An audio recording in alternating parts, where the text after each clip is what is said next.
Hello, and welcome to And the Runner-Up Is.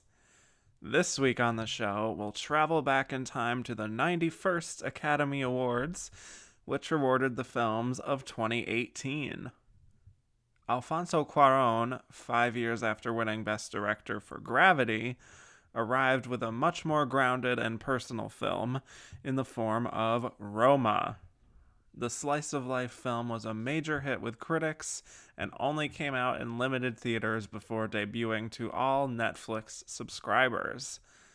While Cuarón would sweep the season for Best Director prizes, the film did not necessarily do the same in Best Picture, though it was considered the frontrunner heading into Oscar night with 10 nominations. Ultimately, it was Green Book that took home Best Picture in a rather controversial decision, with Cuarón still winning Best Director. So how did Roma come up short? We'll explore all this and more as we discuss how the Oscar almost went to Roma.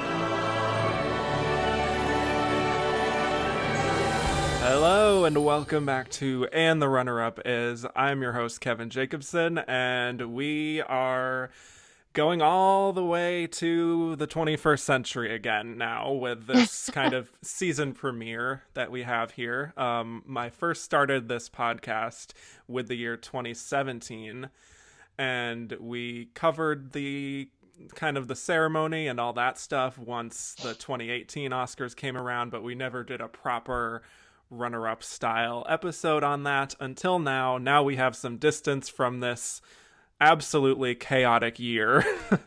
And I'm so thrilled to bring on a guest who I have been wanting to get back on the show for a long time. And you previously heard her talking with me about Traffic and the films of 2000.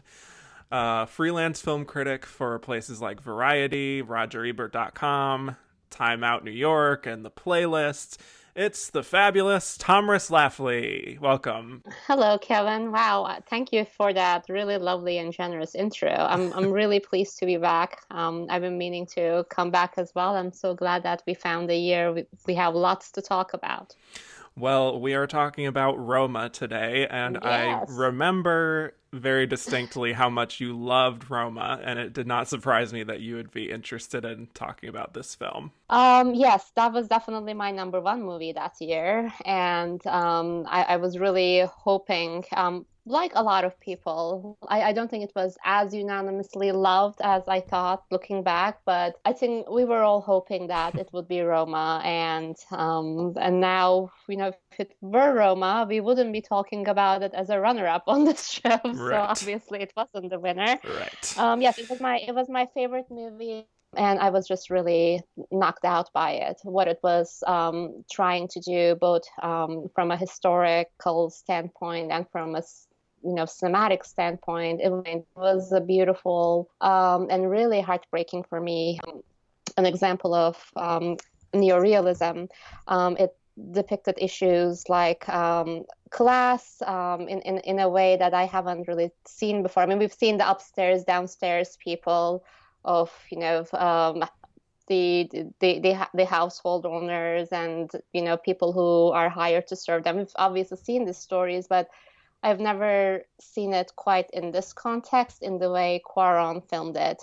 Yeah. And also what he did was with sound was also just breathtaking to me. I just loved everything about this movie, and I'm so happy to be here. Yeah, well, you already got ahead of me with all of your beautiful general thoughts on that. I was going to do a summary, but yeah, we could just do that now. So Roma, it is a drama that is set in the early 1970s in Colonia, Roma, which is a Mexico City neighborhood, and it centers on a housekeeper named Cleo who works for a middle-class family, and that consists of a mother and then a somewhat absent father and their 4 kids, and also her mother.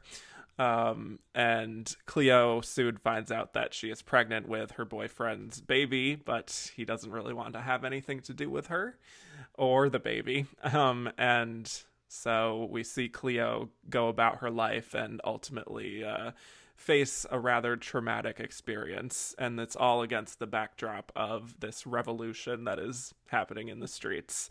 And the film was written and directed by Alfonso Cuarón, who was also a producer and was also the cinematographer and was also one of the editors.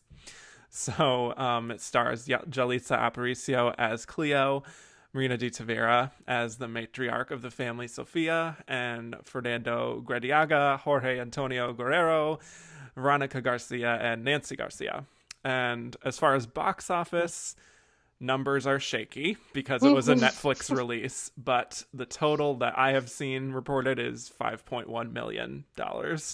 And the film scored 10 Oscar nominations, tying for the most of any film in 2018. And it won 3 Oscars, but not Best Picture.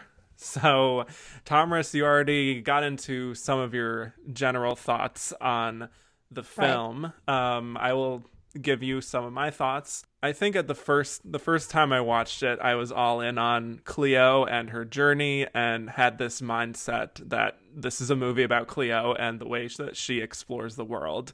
But seeing it again, I kind of had forgotten how much more open it is than that. You know, this isn't really a film that is totally just subjective to her experience. You know, it's much more about this neighborhood of Roma, this setting and this social upheaval that was happening. And it's exploring these great ideas about the middle class versus the people who work for them. You know, it's about how men can be trash. You know, I mean, there's not a lot of great male role models here. Just saying. Yeah. And they can sort of just fundamentally change a family just based on their absence, and how that's kind of a culture that is passed down between generations, and how women really have to face the brunt of that they really have to be resilient. There's just so much that's explored here that it's so detailed and specific, and it's so interesting to watch this film again with the foresight of what's to come later in the film. You know, I think when I watched it the first time, I noticed the slice of life approach, you know, and I was like, I'm not really sure where this is going, how this is going to resonate. But just watching the beginning alone, I think just the way the camera moves and all of the close-ups of the details of this world that Cleo sort of inhabits, I do think that they help to totally invest you in this world, almost like a great novel. I don't know if that resonated with you too, the beginning. I mean, it resonated with me, but from my first viewing, and I have to say I didn't revisit the movie recently for this chat, but I have seen Roma maybe 5 or 6 times, you know, over the course of the last couple of years. So my memory of it is still pretty fresh. But from my first watch, the most interesting aspect, or kind of the most unique aspect of Roma to me, was Cuarón's objectivity. And I think that's one of the things that turned some people off. When I said it wasn't as unanimously loved, I think that's the aspect I'm talking about. I noticed that he is almost at a safe distance from all the characters. Even when there is a close-up, you know, the cinematography, the black and white cinematography is so crisp that you actually don't feel like you're kind of breaking into someone's mind as much. And I think there is a particular reason why he chose to film it that way. It's a memory piece for Cuarón. And I think that's an aspect that we should add. While the details of some details of Cleo's life is imagined, this is actually based on Cuarón's memories of childhood, of a lived-in maid and caretaker and someone who helped raise him and his siblings and helped his mother around. So it's coming from a deeply personal place. It's coming from a deep memory for him. So in establishing that objectivity, he is basically allowing the viewer to kind of walk into his headspace almost, and then feeling their way around the way he remembers his childhood. And that's where those details that you talk about come to play, like how wide his dad's car is and how narrow the driveway is, and how exactly he needs to put in the car in the driveway in order to not scratch it from the sides. And also there's this dog, like the poor thing is always stuck in this courtyard or a patio and constantly pooping there. No one seems to be walking the dog around, but they also really seem to love the dog. And also certain furniture and the architectural details of the house. And like you said, the backdrop of the neighborhood. I think that objectivity in the way that he captured this world is what makes Roma unique, in my opinion. And that's also why the movie warrants repeat visits, like any great movie. Once you kind of situate yourself in what he's trying to do, then your second watch becomes, okay, I am at a distance from everything. Where do I pay attention? He has a great conversation between foreground and background. There is always something happening in front of you, but when you look behind what's happening in front of you, there is something else happening. And that's those two or three layers of the setting are always in conversation with each other. And that's why I brought up Italian neorealism or any neorealist cinema. There's always these details that's happening. You're always seeing the intimate, immediate story in relation to the bigger picture that's happening. And also I think about movies like, okay, not a neorealist example maybe, but Renoir's Rules of the Game. It has the same kind of objectivity in the way the camera moves. And that was the part of Roma that was at least visually most striking to me. And then there are also the other elements that you talk about the absence of man or the presence of man and what that does to a woman's, sense of self-worth or what she might expect from the future. And what's really interesting is the characters Cleo and Marinetta Tavira's character, who is running this home and has the children. There are walls behind them. Like Cleo looks like a part of the family. She's watching TV with them, but then if somebody needs something, she's the one who goes to the kitchen and brings it. But when the husband leaves and Cleo's boyfriend decides to have nothing to do with her or the baby, that's when those walls start breaking between the two classes, and they actually start seeing each other as women, maybe not sharing the same problems because Cleo still lacks many of the privileges that Marina Tavira's character has, but it becomes a more parallel world, a woman's world, if you will. That was really my reading.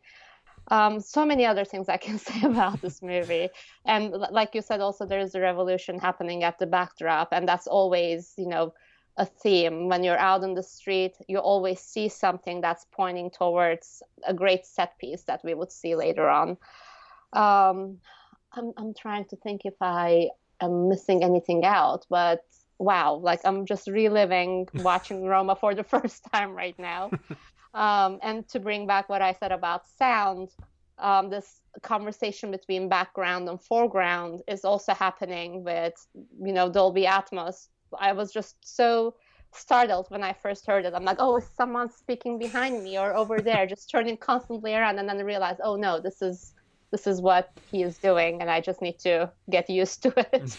Right. It was No, amazing. the sound design in this movie is phenomenal. I did end up seeing it in a theater the first time around, and I just remember it really enhancing the sound experience. But even just watching it now on a TV, I think there is still such a depth.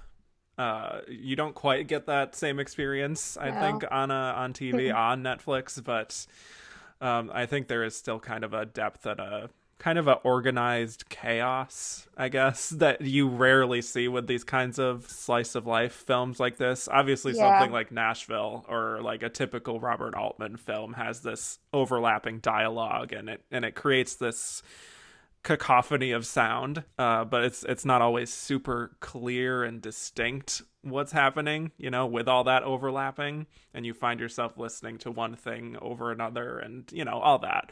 But here, I think it's like this full sense memory situation where like you Yeah. always hear the dog in the background barking, the car horns, all just the busyness of the city. I think it all just transports you. And And you know, sorry, unlike those, like Nashville is an mhm, example you gave. Unlike those, big ensemble pieces that tend to be, a lot of situation and dialogue driven movies. Roma isn't that dialogue driven. The yeah, sounds are really, um, there in an effort to kind of place you into that world, and then it's almost like you really are walking in Cuarón's memories. That's what it feels like. And it's also not being so dialogue driven is true to the idea that it's a memory piece. Sometimes you don't necessarily recall all the dialogues, but you recall what those situations are like. And that's, I think, what he was trying to do with Roma. yeah, that's a really good point. Yeah, there's actually this documentary on Netflix now called Road to Roma. I don't know if you've seen this, but I haven't. it's like a 70-minute documentary just about Alfonso Cuarón, just explaining everything that went into this, and it is truly astonishing how much work he put into this. Just the painstaking amount of detail, Yes. just recreating this very specific place and time from his memory and from photographs, like down to the accessories that an extra would wear that is in the background. It's astonishing how much detail he put into this, almost to an obsessive nature. And he Yeah. even talks in that documentary about how just consumed he became, and how he needed to take a step back at a certain point and be like, okay, I just need to trust the process and not become too obsessive over it. I mean, I was chatting with his producer. Mhm. Please correct me if I don't recall her name correctly, but it's Gabriela Rodriguez. Yeah, I think that's right. Yep. That's right. Yeah. Hmm. I was chatting with her at one of the screenings industry events that I went to, and she was basically attesting to a lot of the things that you were saying about just like kind of gathering all the pieces exactly as he remembers it and trying to stay true to that. Not just authentic to the time, but authentic to the way he remembers it. And it doesn't surprise me that even this little thing at the background of an extra took a lot of time from him, because some of the most beautiful things in Roma are happening at the background. That's why I kept going back to it. This one scene I remember so particularly that I think is one of the most beautiful things in Roma, when Marina de Tavira is telling kids they're away at the beach, like she's telling kids outside that this is the marriage is over, and then they're not going to see their father. Maybe it's just going to be an adventure, and they step outside and eating ice cream. The word divorce is still very heavy hanging over the kids, but then you see a wedding happening at the background. um, and the contrast is, I cried all through Roma, but when I saw that contrast, I basically lost it in the theater. I started howling. It was just one of the most devastating details that I remember about the movie. Yeah. I feel like this is a movie that, to be honest, I think part of why some people didn't connect with it as much is that they didn't fully invest in it. They didn't fully give it their full attention, if that makes sense. You know? Um, I It does make sense. For all its artistry, people found it cold, right. and I don't, Detached. Yeah. yeah, and as much as I hate the phrase, I would understand in a way why Roma would leave someone cold, because it's not necessarily, you know, so blatantly pulling at your heartstrings. Maybe, say, for a couple of scenes, the bird scene, you know, which is like the centerpiece in the Yeah. movie. Yeah. You know, obviously that's there for a reason, but it's not necessarily a movie that's constantly, you know, aiming your emotions like that. Yeah, and It's telling you how to actually, feel. Yeah. and that's why I keep going back to this objective way of filming, you know, and some critics and industry people were actually, you know, maybe put off by that, or they might even have been offended by that, in terms of like, does the movie really care about Cleo? Does the movie really care about what she's going through, or is it about, you know, these beautiful pictures and images? But I think when you put into context why that objectivity is there, it just, in my mind, it just becomes really unassailable that that was the way to go to tell Roma's story. Because I'm thinking about what else he might have done. If it's, you know, any other way, if it's too subjective, then I don't know if it honors memory in the appropriate way. You know, you also don't want to be patronizing to someone else's memory by claiming emotional stake in it. You know what I mean? Hmm. So I think he did what he should have done, and that's why the movie is so beautiful. Yeah. Well, we should talk about this central performance here from Yalitza Aparicio. Indeed. I feel like maybe it's just the people in my feed on Twitter. There are some who aren't necessarily dismissive of her performance, but some of them do talk about that performance in a way that almost feels like when people talk about child performances.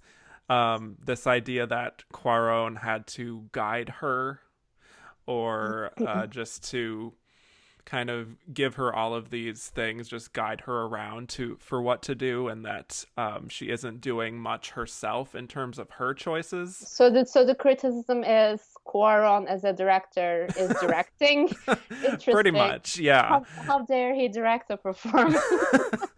Yeah, it's been an interesting way that people have talked about it. Again, maybe it's just people in my circle that are feel that way, but But that's interesting. Let's try to unpack that. yes.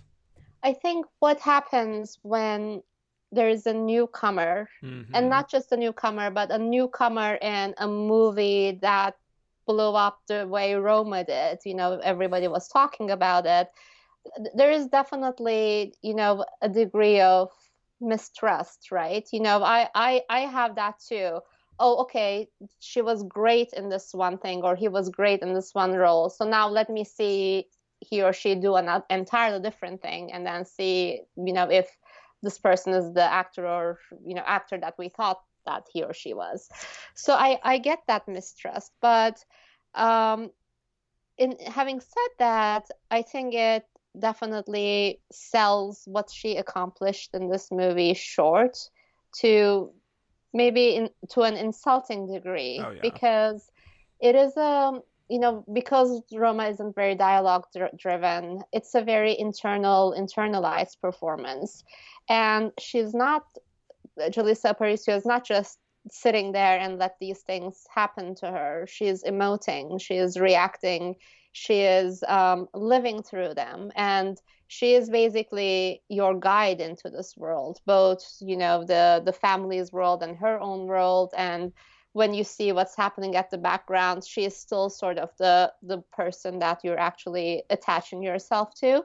So she does an immense amount of heavy lifting in a movie that didn't necessarily give her all the words to do it. It's a very quiet performance, and that's why I think it doesn't deserve all the mistrust that people place in it. Hmm. But also I am surprised to hear that there was that mistrust, because my feed, and I don't follow a ton of people, you know, I just, you know, stick with a handful, but in my feed it was nothing but praise, both for her and Marina de Tavira, who also, by the way, gives a Hmm. stunning performance. So yeah, I'm surprised to hear Mm. there was that. Yeah, I wouldn't say it was a majority of people. It's just I've heard that complaint a few times, Interesting. and it's But like, that complaint goes hand in hand with, I guess, the greater complaint about Roma, that it's a bit of a removed movie. It's kind of yeah, removed from her, removed from the world. It's kind of at a distance. I've actually seen it called like pretty coffee table book images, and like but I understand where that criticism is coming from. You know what I hmm, mean? yeah, I don't agree with it, but I can see why you would read it that way. I completely understand that. Ironically, it did end up being a beautiful coffee table book in the end that was yes, sent to people part of with, the FYC campaign. yeah, well, part of the FIC campaign, and there was also an art exhibition in Telluride. Some big shots. So I'm like, all right, so now I understand where that is coming from. Yeah. Well, I want to just actually praise her here because Yeah, she's I think what awesome. she does is very subtle but so empathetic. And she suggests this woman who is used to being brushed aside and not given enough credit, but it's not as though those moments, those more negative moments that she encounters in her life, don't hurt her, and I think she registers that on her face, even if she doesn't lash out. She is Yeah, very humble and reserved, but she's just able to express so much just with a stare, or just a quick expression on her face, like her face changes or her body language changes. I think about the scene at the movie theater with her boyfriend after she tells him that she's pregnant with his baby. He's the father, and he leaves, and he doesn't come back, and the movie's ended, and she just looks around with that sense of confusion, but also kind of a level of resignation that she knew that he would react poorly to this news. And then all the little moments that Sophia is snapping at her, yeah. you can tell that it does affect her, but she always puts up a brave face. And then, I mean, obviously everything in the end, the third act, is so unbelievably emotional. Yeah. Her going to save the kids is in the ocean is incredibly emotional for her, and then obviously the hospital scene is just horrifying. And I didn't know if you knew the behind the scenes of how they filmed that, but apparently he didn't tell her that. Sorry if this is a spoiler, but I hope people have seen this movie. I mean, if you're listening to this Yeah, yeah, podcast, yeah. we're gonna spoil Roma. Fully available on Netflix now. Stop listening now. Yes, Go yes, watch yes. it and come back. Yes, yes. But when she finds out that the baby is stillborn, apparently Jalitza Aparicio did not know that would happen with her character and her baby. And so everything she is feeling in that scene is real and raw. And like she is finding that news out for the first time. I mean, it's a. I think I didn't know that, but I forgot. Mm, So yeah, I think I did read that. It's yeah. it's a very kind of Mike Lee way of working for Quaron. Yeah. Interesting. Like, just, here is this awful thing that you're supposed to react to. Hmm. It's what you said. Raw is the right word. It's an incredibly raw, understated performance that peaks at the exact right moments. Nothing is ever excess or overdone. I agree with your praise wholeheartedly. I think it's a really lived-in performance, Yeah. in a way that makes you care about her, even when the movie that's around her doesn't always close in on her, like you said in the beginning. Um, Agreed with your praise. Yeah, but also just in general, I think focusing on a character like Cleo, and to not just have her be defined by her relationship with her family, with the family she works for, I think is Yeah. refreshing to see just how, she does have this boyfriend who is terrible. And And then And all I think, sorry, go ahead. and just all of her little, asides, her confiding with the other maid that works there, the kind of shorthand language they have together. I think Yeah. all of that makes for such a three-dimensional person without being super obvious about anything, and I think that is Yeah, very refreshing to see. indeed. And that class barrier, there's also the racial divide, and they also speak a different language. That is actually the starting point for Quaron, because you can always sense throughout Roma, and that's the part that was most striking to me thematically about the film. You can actually sense his own embarrassment about having to grow up with someone like Cleo, being raised by a person like her, and not necessarily being all too curious about what her life would have been like when she wasn't, tending to them or running their errands or doing their chores. So in a way, it's almost um, like like an apology, Mm-hmm. personally, that he delivers to this person. And that's why his choice to not make this a very patronizing movie is the right one. It's very respectful um, for what he aims to do with it. It really comes from like a slight embarrassment from Quaron that it took me all these years to acknowledge her as an individual that had her own life. She was defined by things that didn't have anything to do with us, outside of us, and bringing that to screen is what I think his idea was. Yeah, Kind of totally. retroactively, maybe righting a wrong in his head. I don't know. Right. Well, that he gets all into that in the documentary. That is exactly kind of what his purpose was here. Yeah. Yeah. And I'm also just fascinated with how, I think you mentioned this earlier. It gets into the dynamic between families and the people who serve them. Yeah. We see in the hospital scene how the grandmother is there and she has no idea what Cleo's middle name is. She doesn't know her birthday. She doesn't know if she has insurance. All of these basic things that you should probably know. If Yeah. If if you're somebody is really working saying for that you. she's a part of your family and you don't Yeah. know all this Indeed. very basic information. Yeah. um and just, I think the hope is that after everything Cleo goes through in this film, in the third act, that this family would really come to appreciate her. But who knows? They may just revert back to the dynamic that they had before. Obviously, the house has transformed and that's different. The father's gone, but how much will things really change in that house after this?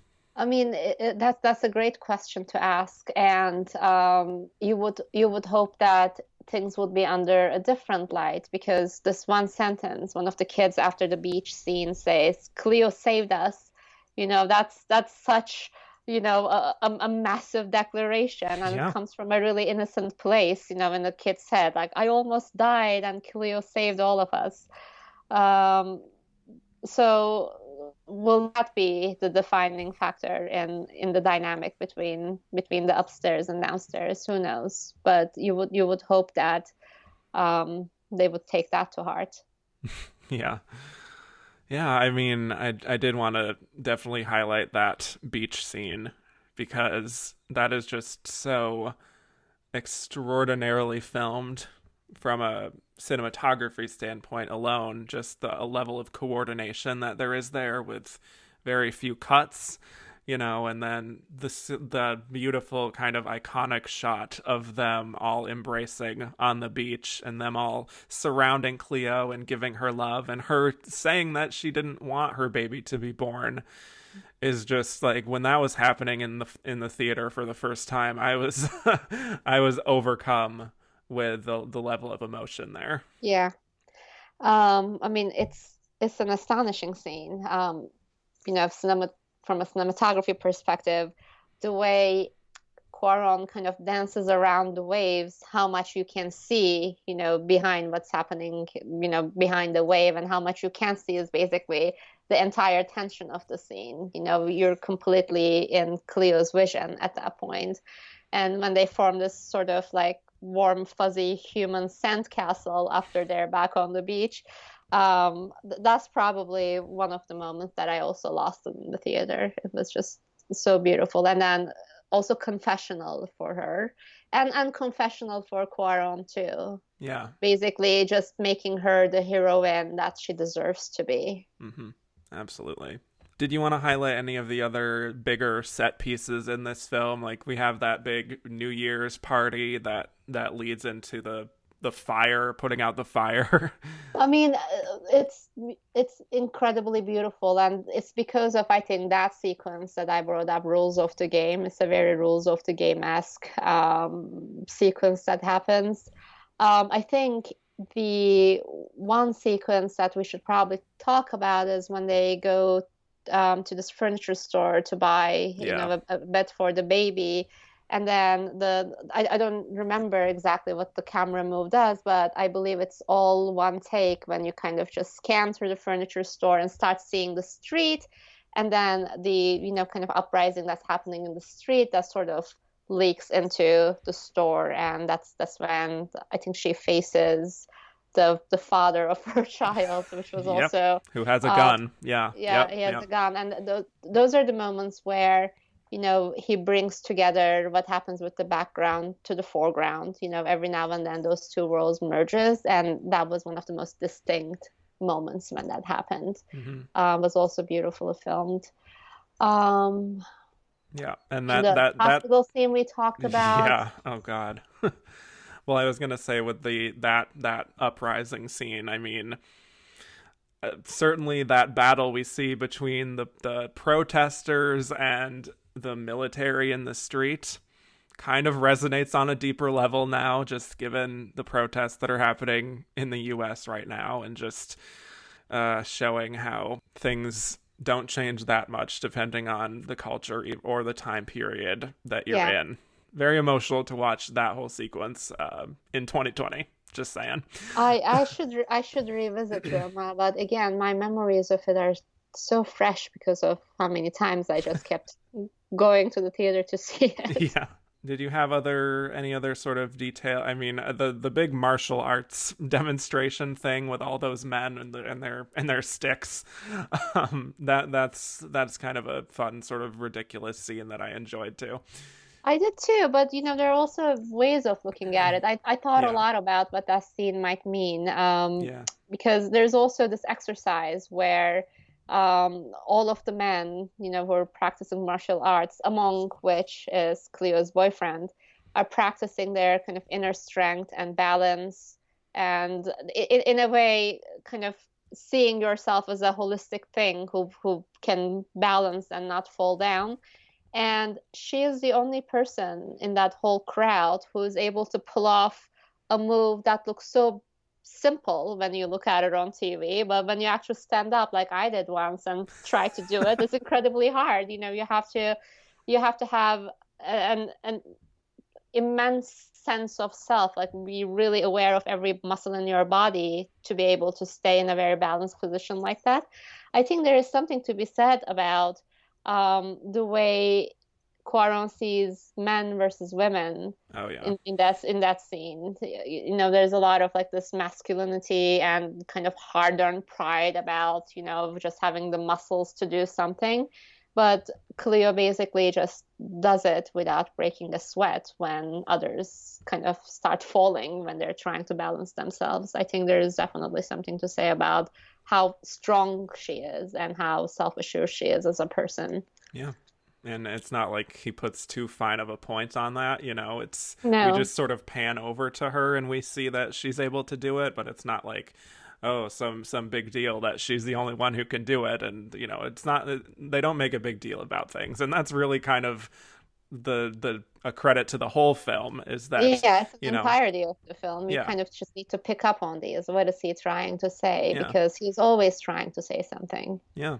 And it's also just speaks to the broader themes, which I think is just that life is this almost chaotic series of events. And it's not like this thing where you always know that you're in the middle of this important moment in your life, and you just there's these highs and lows. And it may seem like a weird comparison, but I'm just thinking of something like Boyhood right now, where it's just like, you have these little pinpointed moments that you don't know are so significant to this part of your life. They're not like these big celebrations or anything like that, but in a way, all these little tiny scenes that you have with these strangers add up to such a fascinating kind of collage of who you are as a person.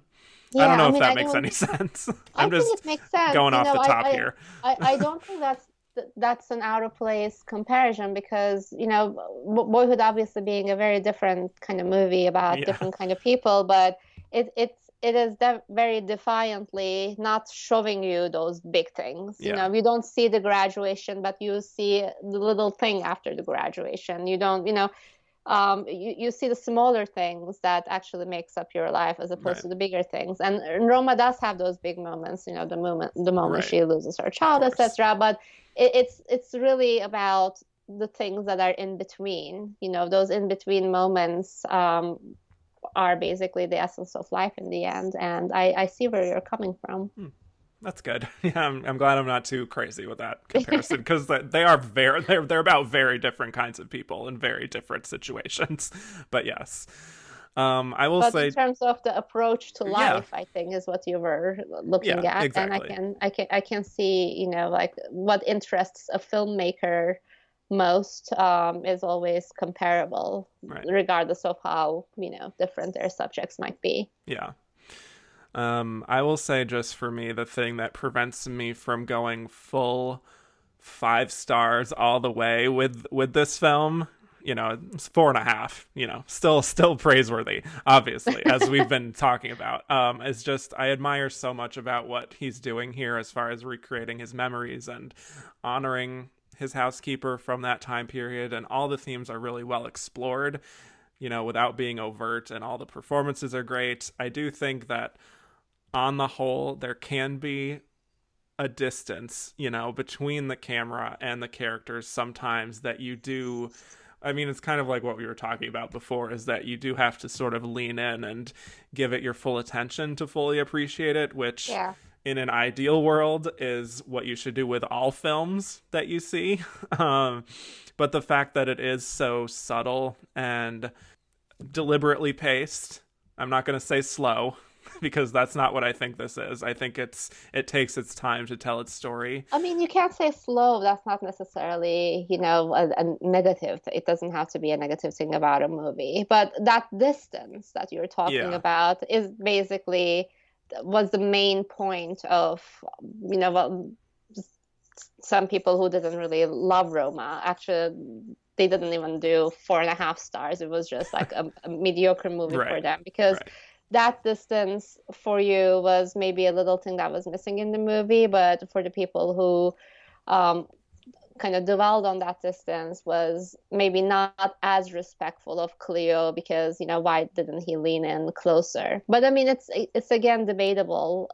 That distance to me was necessary in order to make it a non-patronizing movie for Cleo, but that distance to a lot of people was what needed to happen, Yeah. or lack of the distance, what was needed by Cuarón that he didn't do. Yeah. So I get it. I, Yeah. I get why you would knock off half a star from my favorite movie of 2018, but whatever. It's not personal. Not personal. Yeah. But no, it's just like this one little element that I do think prevents me from fully, wanting to watch it all the time, and feeling like it reaches all the potential of those ideas that it's presenting. And Fair. I think in terms of what other people have had problems with, and we'll probably get to this with the Oscar discussion, certainly, but I Yeah. think there is a combined factor of it's at least in terms of the sort of English speaking population, there can be a distance there, obviously, with the language barrier, and there's also the black and white factor, and there's the fact that it does take its time to tell its story. All of that combined, I think, is more of a problem than people would care to admit among the No, people who watched the film. it's 100% all those things, and it's also the kind of competition that Roma had Yeah. that year that just kind of made it a very, unfair battle. I mean, we Yeah. will get into that in a We little will. bit, which is like, Yes. it'll be hard to talk about, but Well, yeah. we've been talking about Roma for quite a while now, but do you have any other stray observations on this film that you adore before we get into the Oscars? I mean, I can probably keep talking about it for another hour, but let's Yeah. get to the Oscars. Okay. Let's open that can of worms. Open that wound, I guess. Yeah, Yeah. yeah. So, all right. Well, if you have not seen Roma yet, it is fully on Netflix. It's also on Criterion if you don't have Netflix, so there are options. Woohoo. Yes. So when we come back, we will be discussing why Roma lost Best Picture to Green Book.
And we're back. So now we'll be talking about why Roma lost Best Picture to Green Book. And Roma was nominated for 10 Academy Awards, including Best Picture, Best Director for Alfonso Cuarón, Best Actress for Yalitza Aparicio, Best Supporting Actress, shockingly, for Marina Di Tavira, Best Original Screenplay, Best Cinematography, Best Production Design, Best Sound Editing, Best Sound Mixing, and Best Foreign Language Film, which has now been renamed to International Film, I think in part after Alfonso's speech. Yep.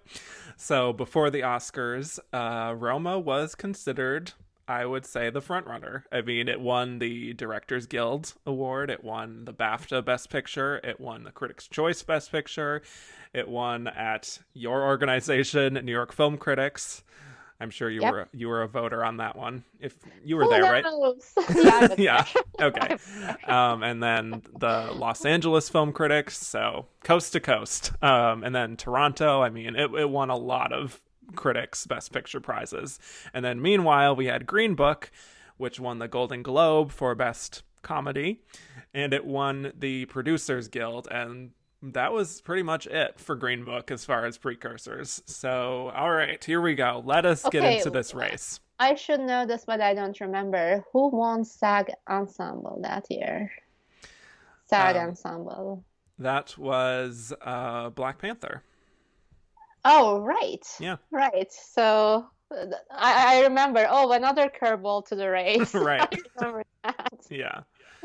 All right, so let's talk about it. Let's talk about how this happened, how Roma was this critic's favorite that everyone was hailing as the front runner, and then the industry got to see it, and it was not the greatest reception, apparently, because it did not win Best Picture and Green Book did. Why did this happen, Tomris? Give me an explanation. Yeah, let's talk about the coronavirus pandemic first. That might be an easier thing to crack. Yeah. So the thing that really shocked me was, like you said, Marina de Tavira, when she got a nomination, in addition to Julissa Aparicio, to me, that's what sort of sealed Roma's victory. Yep. Because we often say, and it's helpful to remind the viewers here, and I'm sure it's a stat that they know very well, but the crowd is the most influential, the biggest group in the Academy are actors. If actors stand behind a movie and if actors stand behind a performance like Marina de Tavira's that wasn't necessarily as much talked about as Julissa Aparicio's, then that's your first clue that the widest branch in the Academy is behind Roma. So I was actually thinking that, okay, Roma is going to win because look at the competition. Who else is, more artful and beautiful and, emotional and timely? I was thinking all those things, but I still had the sneaking suspicion. But when she got that acting nomination, I said, okay, done deal. That I think that's when I switched my narrative to what if it wins to it will definitely win. But it was sort of like what happened with maybe The Social Network, because that was also just winning one award after the other.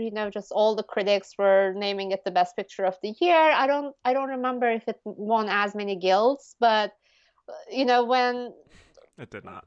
yeah, it probably did not. No, But the King's Speech. Once the industry had its say, they were like, "The King's Speech all the way, baby." The King's Speech is the Oscar movie that we need today from It's the time. future director of Cats. Yes, what a difference a decade makes. Yeah, I mean, my goodness. But yes, you're right. Even to Social Network, we can't compare. But what I'm saying that divide between the critics and industry maybe was more pronounced with the King's Speech, but it was also happening here. Right. I mean, it can be a number of factors. The one thing that we can't ignore is, okay, number of things. I'm going to just say the thing that I was about to say second. The first thing was Netflix still is, and especially has been at that time, in that transition from the area that they're a streaming company. Theatrical is not necessarily their model, and Academy is an organization that is here to award theatrical exhibition in the traditional way that we're used to. Movies get released in theaters, they have an exclusive window where if you're a ticket buyer you can see it, and then that window has closed exponentially over the years, but still there's an exclusive window where you will show your movie. And even though Netflix went above and beyond showing Roma in theaters, and basically every day I would get invites to a zillion industry invites. We're showing Roma today, tomorrow, the next day, and 5 times on Saturday, whatever. Yeah. So they went above and beyond. They spent a lot of advertising dollars, and they actually did do a legitimate theatrical release, part of which corresponded with making the movie available on Netflix too. But I think Roma was their first long exclusive window. And when I say long, I don't mean 5 months, but I think they had a healthy several weeks where they showed Roma only in theaters. And I even remember, even after it became available on Netflix, people continued going to the theater for that. But that's still a threatening thing for the Academy, whether Netflix is doing it in order to be on the good side of the Academy, to sort of like get their feet wet and be a part of the conversation, to later on kind of pull away entirely and say no, we're back to being a streaming company now. I mean, whether they were doing it just to earn an Oscar or they were actually incorporating that theatrical portion genuinely into their model was a question in Academy's head. I don't like calling it the Netflix bias. I don't think people have bias against Netflix or Amazon or this company or that company, but it's definitely a legitimate question that I myself wonder, like all the streaming is obviously great that we all have access to whatever we want right now, especially during this pandemic. But I still don't want to lose my theatrical window. Yeah. It's good for studios or independents or whatever. So that was one of the first things. There was still that conversation very much there, the question about Netflix's legitimacy in the Oscar race. The second thing could be it's beautiful, but does it really get you in the experience emotionally? A lot of people, the answer was yes. For many others, the answer was no. And at the end of the day, when you're sitting down with your own ballot, you're voting your heart. You're just basically looking at what are my choices. These are the movies I like. And maybe Roma was at a disadvantage there. It didn't connect with everyone in the way it connected with, critics. And the last thing is, the renamed category that you're talking about. Roma was already kind of guaranteed to win Best Foreign Language. It was called back then. And when a movie is, I mean, Parasite went beyond that, which is great, but it still hasn't happened at that point. Like, it was a stat to break, a movie not in English language, and a movie that's also nominated for foreign language that was kind of guaranteed, being seen as a guaranteed winner of that category, winning Best Picture. They might be put off by that. Why give our, two of our top awards to the same movie, and we can maybe spread the wealth. Wish that wealth spreading didn't benefit Green Book, but those are the three theories I have, and their combination probably, birthed the result that I don't like seeing even today. Well, yeah, I think you covered a lot there, and you definitely nailed it. I think it was a combination of factors for Roma. Yeah. Just the obviously it not being in English, it being in black and white, it's having the Netflix label on it, the fact that they had people like Steven Spielberg out there, banging the drum for not rewarding a film that is on Netflix and so in the tank for Green Book. I think that certainly was a factor. I mean, poor Spielberg gets a lot of crap for his remarks, but he wasn't necessarily, I mean, he wasn't necessarily wrong about theatrical exhibition, though. I mean, I don't remember word to word what he was saying, but I understood where he was coming from. Like the idea of bringing people out to the movies, to a theatrical world, and it's scary for a lot of filmmakers that makes the kinds of movies Spielberg does. The idea that there might not be a place for it in the future. He wasn't thinking about. I don't think he was talking about it from a self-serving place. Yeah. He was talking about it from what's good for what's healthy for the future of our industry. Can't there be room for everyone here? What if the streamer cannibalizes what we love? I don't think he was entirely wrong, but I love Netflix, and I love what they're doing with filmmakers. They're just giving them people like Alfonso Cuarón and Spike Lee and Martin Scorsese even, ample resources to do what they want to do. And I think they're a very pro-cinema company. I want to make sure that comes out clear. But am I a fan of cut off the exclusive theatrical window and go straight to streaming? Not necessarily. And not every movie needs to be in theaters, but something like Roma, even something like The Five Plus without the pandemic, I wish I could have seen it in the theater. Yeah. You know what I mean? Oh, absolutely. That's For that film, my for sure. That's my 2 cents. Yeah, no, I think that's all very true. And I think the fact that you did have this alternative in Green Book that offers warmer feelings and more easily accessible in general and is quote unquote kind of entertaining buddy road trip sort of deal, and having that added dimension of the fact that it touches on racism. I would not say it necessarily dives that much into it, but No. has an approach to it that I think Academy members would be like, you know, it's an entertaining movie and it makes something of a point, so it's saying something about the American experience between, you know, even though it is a period piece. I think that there were probably voters who felt that it was still tackling something important. I mean, I think that's how it was seen. Yeah. I completely agree with you. That's not necessarily how I saw Green Book. Right, me You neither. know, yeah. Um, I mean, I'm also really careful about, not declaring a movie the ultimate enemy of the people, because it's not perfect. I don't. I mean, you know my Twitter presence. I don't really get into that a lot Right. because I kind of feel that it's meaningless after a while. Yep. But Green Book win, I have to say, was really frustrating for me. Even I had a tough time, not going after it after Roma lost briefly, Yeah. and hopefully tastefully, but still it happened.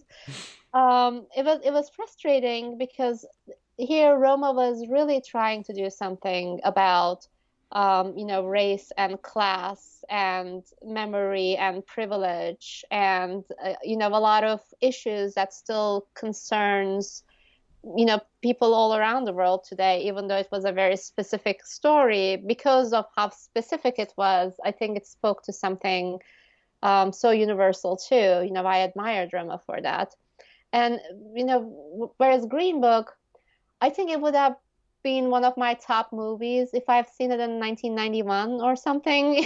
You know what I Or mean? perhaps Or, 1989. or maybe 1989, or As maybe it wouldn't have been. But I mm, probably would have looked at it from a kinder lens. yeah. Also, I don't want to talk about myself too much, but growing up in Turkey, you have one idea about race relations in America, and it's usually told from the white perspective. That's basically the palatable Hollywood way of leading the viewer in, so you can actually feel good about, oh, I am not, racist like those folks in the movie, because you're actually seeing it, from white perspective. It's not the other way around.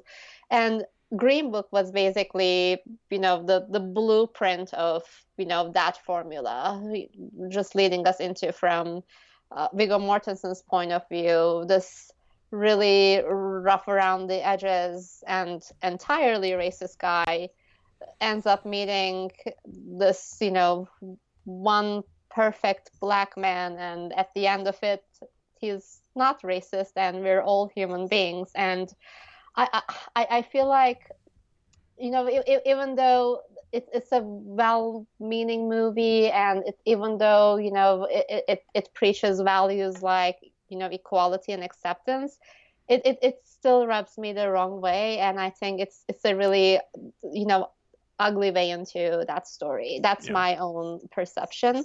And today it was just so outdated. I mean, when I say today, even 2 years ago, it was just so outdated. Um, I watched this one fried chicken scene in the car with just burying my head in my hand, and I'm thinking, oh God, no, this isn't happening. And I think Yeah. it's because of how kind of like proudly outdated it was. I never thought it will be awarded the best picture, but hmm Yeah, well, I remember watching Green Book in a packed theater that was full of older white people, and they were really eating it up. You know, having yeah. having a great time, laughing at all the right parts. I think if you look at that film and don't think too much about anything, I could see where you would be very entertained by this very like odd couple road trip structure that they have. But yeah, it's so outdated, and it doesn't really even it doesn't fit with the current climate even 2 years ago, No, and it does have that white savior element to it where Tony is like telling Don Shirley, yeah, how to eat fried chicken, and later he's saving him in all these situations. And it really does oversimplify racism and kind of lets those whiter viewers off the hook to say, oh, it was bad then, and here are all these And racist redneck stereotypes, and you're not like them. You're better than that. You're evolved. Um, and then yeah, in the and end, he's invited to Christmas dinner and given them all hugs, and we did it. We solved racism. exactly. I mean, it's basically, any kind of, intolerant white man story that the Hollywood goes after year. That's basically the formula of Dances with Wolves too. A movie I personally love, but let's face it, it is Yeah. like a white savior story that at the end of the day, like he's one of them and he's not, a terrible white person. And oh, it was different back then. You can actually watch it with some sort of distance. Same thing with Help. Again, Oh I yeah. don't think Help is the enemy. I actually quite enjoy watching that movie, but recognizing its problems at the same time. The difference between Green Book and Help, and I brought up Dances with Wolves. I don't know why. While I actually still like those two movies, I've never actually warmed up to Green Book in the same way. It was just really off-putting to me. I think it was almost like a parody of all the movies that we kept critiquing about white saviors, and I just was in disbelief that this was it's a story worth telling, but I wonder what other angle would have been in the story that connected with me a little bit more. And Hmm. this one scene that enraged me was, here was, Viggo Mortensen's, what's his last name, Villalonga, the character Yep. that he plays. Valonga. He was this, kind of stuck in his own ways, somewhat bigoted and definitely racist guy, not tolerant of anything or not accepting of anything. He finds out that Shirley is a gay man, and all of a Uh, sudden he's like this incredibly warm and fuzzy and accepting ally.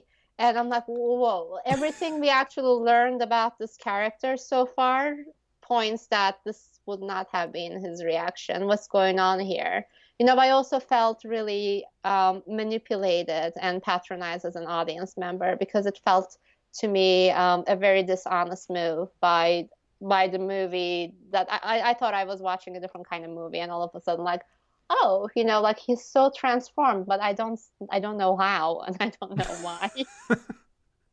well, I mean, I think that speaks to the broader concern and complaint that people had with Green Book, which is the perspective. And I think it would have been a lot more interesting of a film if it was centered on Don Shirley, Yeah. because this is such a unique kind of character whose story hasn't been told.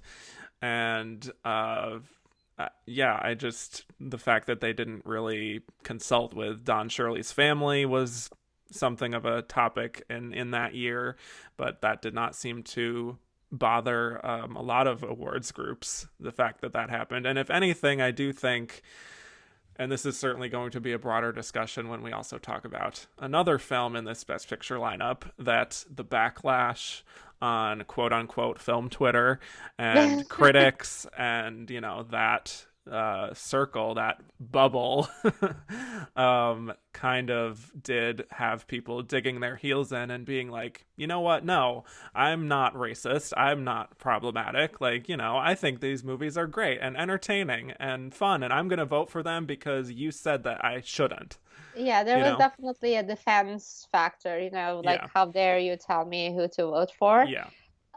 Sometimes I actually can understand that point of view. We critics, we have our own awards. We don't let anyone tell us what to think. How dare they tell me, like how I rank my top 10 of the year, or tell me that, oh no, that movie is no good. But here we are, we can just say whatever we want about industry's own top 10 movies or Yeah. top movies. But like, that's maybe a very oversimplified and naive way of looking at it, because obviously the Oscars is seen so much more than just a publicity award invented by the industry, to enhance movie going. It just becomes whatever is crowned Best Picture, everybody wants to see it, everybody wants to talk about it, and there is a certain importance there that we cannot overlook. I lost my train of thought, but yes, I do remember film Twitter circa 2018 or 19 Oscar season, and how painful that was for understandable reasons. Yeah. Yeah. I mean, I have to say, maybe stop me if I'm getting ahead of myself again, but this Oscar year was immensely painful for me because apart from Roma, which was my top movie, I didn't really like all that much any of the other nominees. I was sort of in the middle. There were aspects that I admired about some of them. There were aspects that I loved about some of them, but none of them at the end of the day made it to my year-end top 20 other than Roma. Wow. So I'm like, whatever, Yeah. That's always tough. That was tough, and that never happens to me. I do there was have, something about this year that there was a bit of a disconnect, yeah, more so than usual. completely. Yeah. And like sometimes my taste, lean very populist. I'm a person who loved La La Land, but this year I'm just looking at this list. None of these were my movies. That's why actually it meant a great deal for me that Roma won. So at least something good could come out of it, but it didn't go that way. Yeah. Well, I just want to get to one question we got from Twitter about Green Book. This is from Catherine Short, who said, Green Book is an example of how a film can become the target of more criticism when it wins Best Picture. While I don't want to minimize the issues the film has, do you think that people would be less critical of it if it had lost? I don't know if people would be less critical of Green Book, but I think people would definitely not talk about their criticisms as much. Yeah. I think those are kind of two different things. And those of us who are constantly on Twitter, we live in a bubble. When we see these conversations happening, and Green Book all of a sudden is like the worst enemy that's ever, created in this country, then you ask just some normal person who's not on Twitter as much. A healthy person. A healthy person who has, good and correct life priorities. They're completely unaware of whatever is happening. Yeah. Like, what? It was entertaining. They just like shrug it off. Yep. So maybe it would have been talked about a little less, but that's a question worth asking because I was thinking that about The Help too recently. When it became the #1 streamed movie on Netflix. Again, it's some kind of winning, when you win the most streamed title in the wake of this really renewed, amplified Black Lives Matter moment that was happening. It all of a sudden became the target of criticisms because, there was a reason to go after it. Why are you watching this movie when you could be watching all these other movies that are more reflective of what we're going through right now. Right. So, it is something to ponder. Yeah, I think that the added attention to a movie that gets that Best Picture signification sort of thing is always something that, if it's always been that kind of a thing for Best Picture where it's like, is that really like the best film of 2018? And so I do think that, the fact that it was hailed up as this top feat is something that made it a lot more of a talking point for people that everyone had to have an opinion over, even if it wasn't healthy. I think I always said that, obviously, this is just incredibly silly, but if they change the name Best Picture to Academy's favorite picture, I think there would be a lot less talk about it because you can't argue when somebody says, no, that's my favorite, Right. When you all of a sudden put a very official best on it, then all of a sudden, no, wait a second. Right. How can you really say that? Yeah. Yeah, how can you really say that? Otherwise, in other scenario, you would just be like, oh, you just have bad taste if it's your favorite. Exactly. Yeah. Actually, that should, since we're in the sort of era of changing things and, adjusting to different namings of categories, Yeah, Academy's favorite. Put a long title, Academy's favorite picture that might be problematic and not your favorite, but we like it anyway, or something. So there. So there. Yes. That's the new best picture title. I like that. You Yes. heard it here first, people. Yeah, I like it. I like it. All right. Well, I want to get to briefly touch on some of these other Best Picture nominees. Oh, We okay. certainly talked quite a bit about Green Book and Roma already, but I did want to talk to I don't want to say also rans in this race, but the films that didn't quite reach that level. I wanted to start with Black Klansman. It's really interesting. Just I look back on this Oscar year and I remember feeling this at the time, but I especially feel this now, that it does sort of say a lot to me that the Academy went for a movie like Green Book and not Black Klansman. And I understand that Black Klansman didn't have the major precursor wins that Green Book had and all those different factors. But when you have these two movies that are tackling racial divides, one is told from a white perspective that is more heartwarming about coming together and we all bleed red, and one from this black perspective that is more cynical and openly stating that this country has had racism from the day it was founded all the way until now, and that it has changed shape, but it is still the same problems we are facing. I think that kind of says a lot. And even going beyond that, I don't know if Black Klansman can be hailed as Spike Lee's best film. Obviously Do the Right Thing is right there. But on an artistic level, I just think it did reach greater heights than what Green Book was doing. I don't remember how you felt about Black Klansman, but Yeah, that I was mean, my perspective. I was again, with this entire lineup of Best Picture nominees, with the exception of Roma, I was sort of in meh to okay, I guess this is good range. Yeah. Black Klansman was definitely one of the ones that I liked more in the lineup. I have to admit I need to revisit the movie to talk about it in a more detailed fashion, but Yeah. my reaction at the time was it didn't necessarily achieve some of the narrative goals that I thought he was going after. I don't see it as one of the greatest movies that Spike Lee has made, Right. but it was still like a pretty good movie that I enjoyed watching, and definitely if we have to compare it to Green Book, uh, a million times edgier and coming from the correct perspective and from an intellectual perspective, and also had an entertaining element to it that it speaks volumes, like you said, that they would choose something, herald something like Green Book and not Black Klansman. um to me it was a movie that's perfectly matched for a screenplay award in speaking the Academy terms exclusively, because it's intelligent, it has all these moving parts, it's a very impressive script, it definitely has all these shifting POVs, and we're talking about Spike Lee, a beloved American filmmaker, one of our greatest living authors.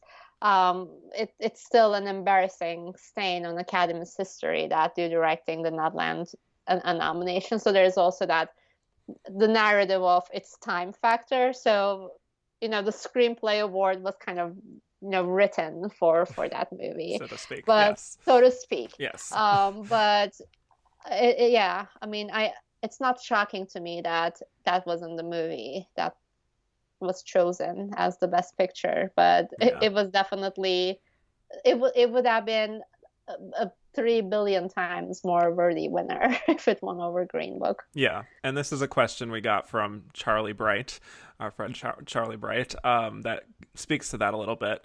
He said, do you find it frustrating that many Oscar voters probably saw their vote for Green Book as a political statement against President Trump, when Black Klansman offered a much more powerful rebuke of the administration and their policies? So I don't think that they were necessarily thinking about Trump when they voted for Green Book No, I necessarily, agree with you. I agree but with you. in that sense, I already spoke about it, that it just makes a lot of sense that they would go for one over the other and think that they were making some sort of a strong social point, I suppose, but I don't know if it's specific to Trump. I think, in this case, maybe seeing a buddy movie, a road trip movie, some of those like classical like friendship themes that Green Book did succeed in a way, in selling those aspects of the story. If you remove all of the problematic dynamics between that being a white man's story. So I really have a feeling that people responded to that more. I am not necessarily sure. I agree with you that they saw this as a statement against Trump, but those of us who really look at the big picture and look at all the other options and look at how the race shapes, it's impossible for us to not see that, wait, Black Klansman is right there if that's the statement that you want to make. But I just think in this case, people just voted for, this is the movie that connected with me most emotionally.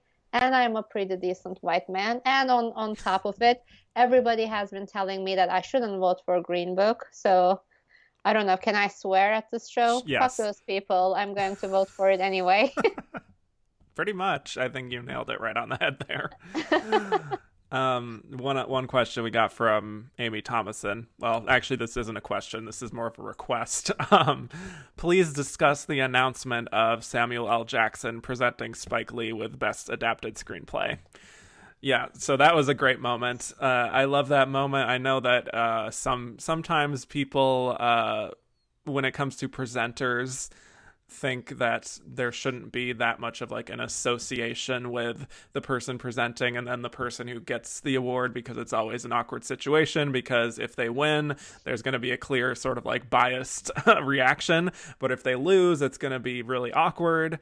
That's kind of what people were thinking when Timothée Chalamet presented Best Adapted Screenplay when he was in Little Women, and then Jojo Rabbit won. So Yeah. anyway, no, but that was a great moment, and the fact that they were both so thrilled, and Spike Lee just jumped into his arms was a lovely moment, and I mean, those a are the rare moments. highlight from that ceremony. Yeah, I mean, those are the moments that we come back to the Oscars for, right? Those are the Yeah, moments that makes us keep watching. I mean, there were more reasons to watch the Oscars before, when the show was more into its history and it kind of embedded its history with honorary awards and clips and, some I don't know, acknowledgments that Academy's history is its own beast, with all its imperfections. And those are the Oscar ceremonies that I actually really miss. And when we lack that, getting something present that's going to become a piece of Oscar history in the future, like Samuel L. Jackson and Spike Lee, I'll take that, even if the result wasn't him winning, even if it ended up being awkward. Even that awkwardness would have been something to depict and talk about in the yeah, future. yeah. Yeah. And it was kind of awkward when they also had to do original screenplay, and he didn't seem exactly thrilled to announce Green Book. Just Yeah, I saying. mean, I just have to say, even, correct me if I'm wrong, but maybe that's just me projecting, but even Mahershala Ali didn't seem entirely comfortable winning winning his award. No. It's almost like there was this, slight embarrassment in the Yeah. way he carried himself. And I am not suggesting that he should be, like it's a good performance or even a great performance Yeah, in he a is good in movie. it. That's Yeah. He's the that's highlight. not Yeah. yeah, that's not necessarily a movie that's there for him. It's from the white guy's perspective. So I don't want to take away anything from his performance, but I did sense a slight awkwardness. That's almost like, let's just get this over with. Yeah. Well, I remember he said that he actually called Don Shirley's family to apologize for the fact that they didn't consult them. So I'm sure there was a lot going on behind the scenes there. Yeah, Yeah. yeah, But I can believe that. yeah. Let's talk about the favorite. So I was obsessed with this movie. I'm not gonna lie. I don't even think I knew how much I kind of needed another movie like this in the vein of Dangerous Liaisons, that sort of like dark costume drama sort of vibe.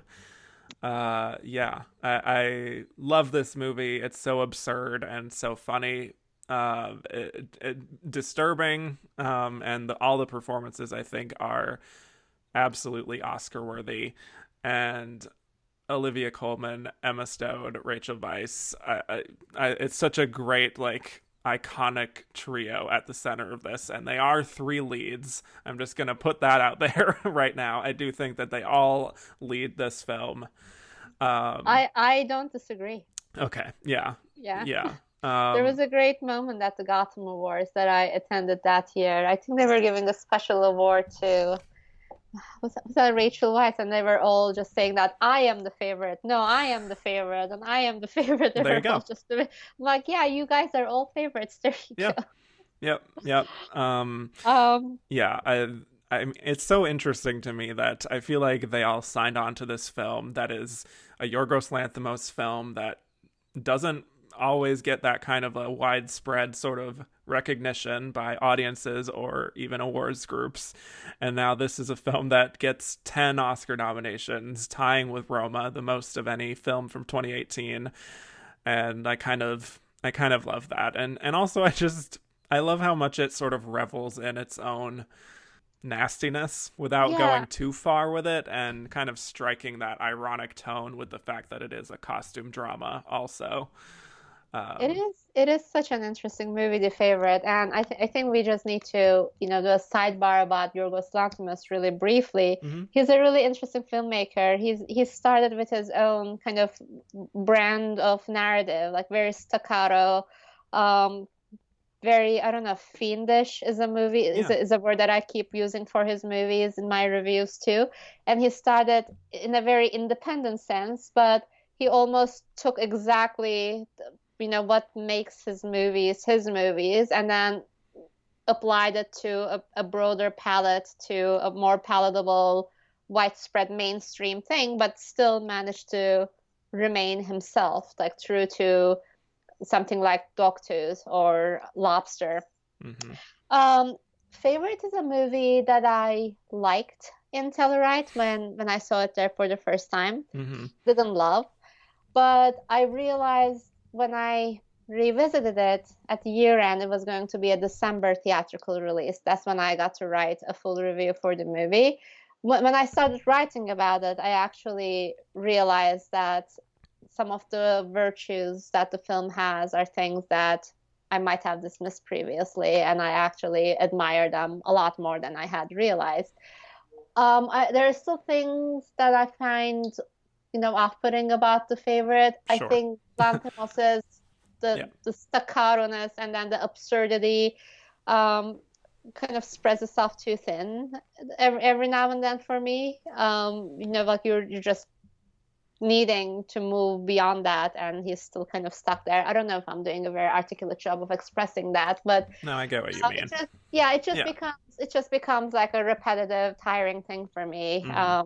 In The Favorite, at least he did, because that's exactly what I wanted to watch. A revival of that really delicious, nasty, dangerous liaisons kind of world, and he did that to a degree, but he did it in his own way. And I think I ended up giving it like 3.5 stars over 4, which is, just tell you that how much I actually like admire The Favorite.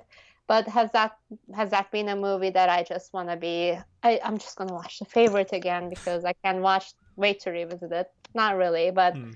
I loved Olivia Colman's performance. I love the nasty dynamics between the three women. I think that movie really gets something about how women relate to each other. It can be in a household or inside palace walls that I found extremely entertaining. And again, not a top 20 for me from that year, but a movie that I really liked.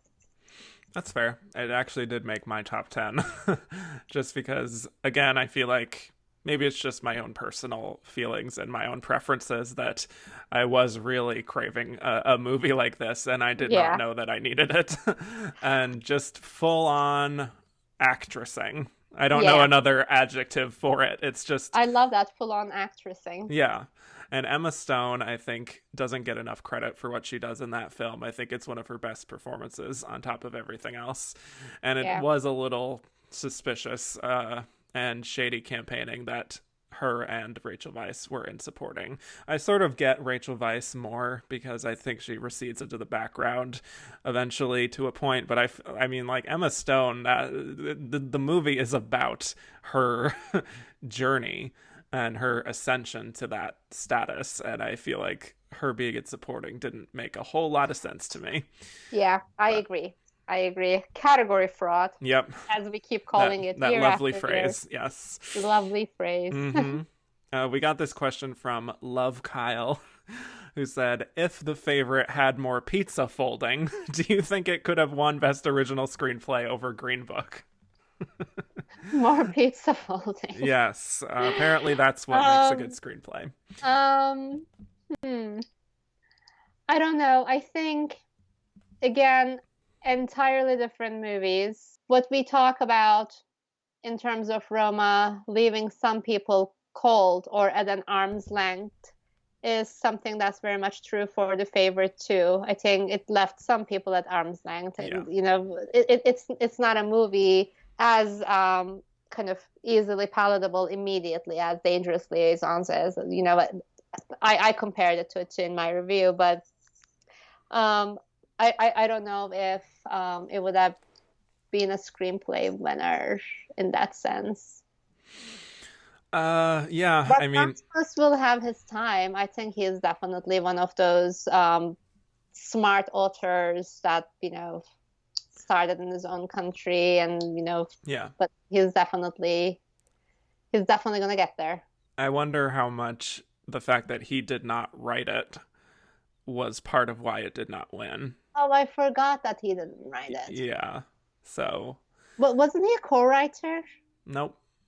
Oh, I completely blanked on that. Yeah. So, yeah, I do think that was kind of part of the narrative because they always love, at least in this decade, they've really loved rewarding these writer director types. I mean, that's always been the case. It's almost like until you win Best Director, here is Yeah, your way in. It's just a way in for you to get your feet wet. that's true. I Yeah. mean, when you think about it. Yeah. Yeah. So I think that might have been a factor, but Yeah, I I just, completely forgot he didn't write it. yeah, I think in a screenplay has always been, uh, sort of a consolation prize, in a certain respect, but also it tends to just reward the film that Academy members just have a Yeah. preference for, even if it's not the best and cleverest written with the best dialogue and that kind of thing. Yeah, and So, we should yeah. clarify we don't think of it as a consolation prize, but it Right. No, I always know. has that kind of just tag to it, like, Yeah, yeah.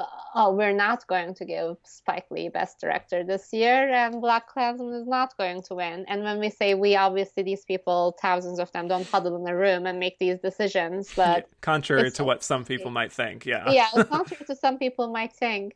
But I do think that those kinds of things do go through a member's mind when they're sitting Yeah, with a ballot looking at it. totally.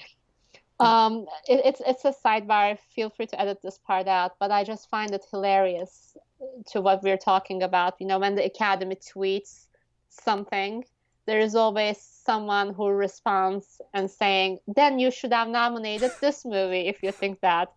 I'm like, oh, so you think the Academy, the organization, or the person who runs the Twitter account actually does have a say in what wins and not? No, that is true. I just find that hilarious when that happens, and I always want to respond. I'm like, do I want to get into it? No. I have to admit I've been a little guilty of that a few times. Have you? just not necessarily tweeting, but just feeling like it's a little awkward that you're now tweeting about the importance of Portrait of a Lady on Fire when you did not nominate it. It's a little ironic, but regardless. I know it's different things. I know it's a social media intern who probably is like dealing with the brunt of all these negative responses every day, but Like, still. oh, I don't have a say in this thing. Right, right. All right, let's talk about A Star is Born. Ooh, That's an okay, interesting one.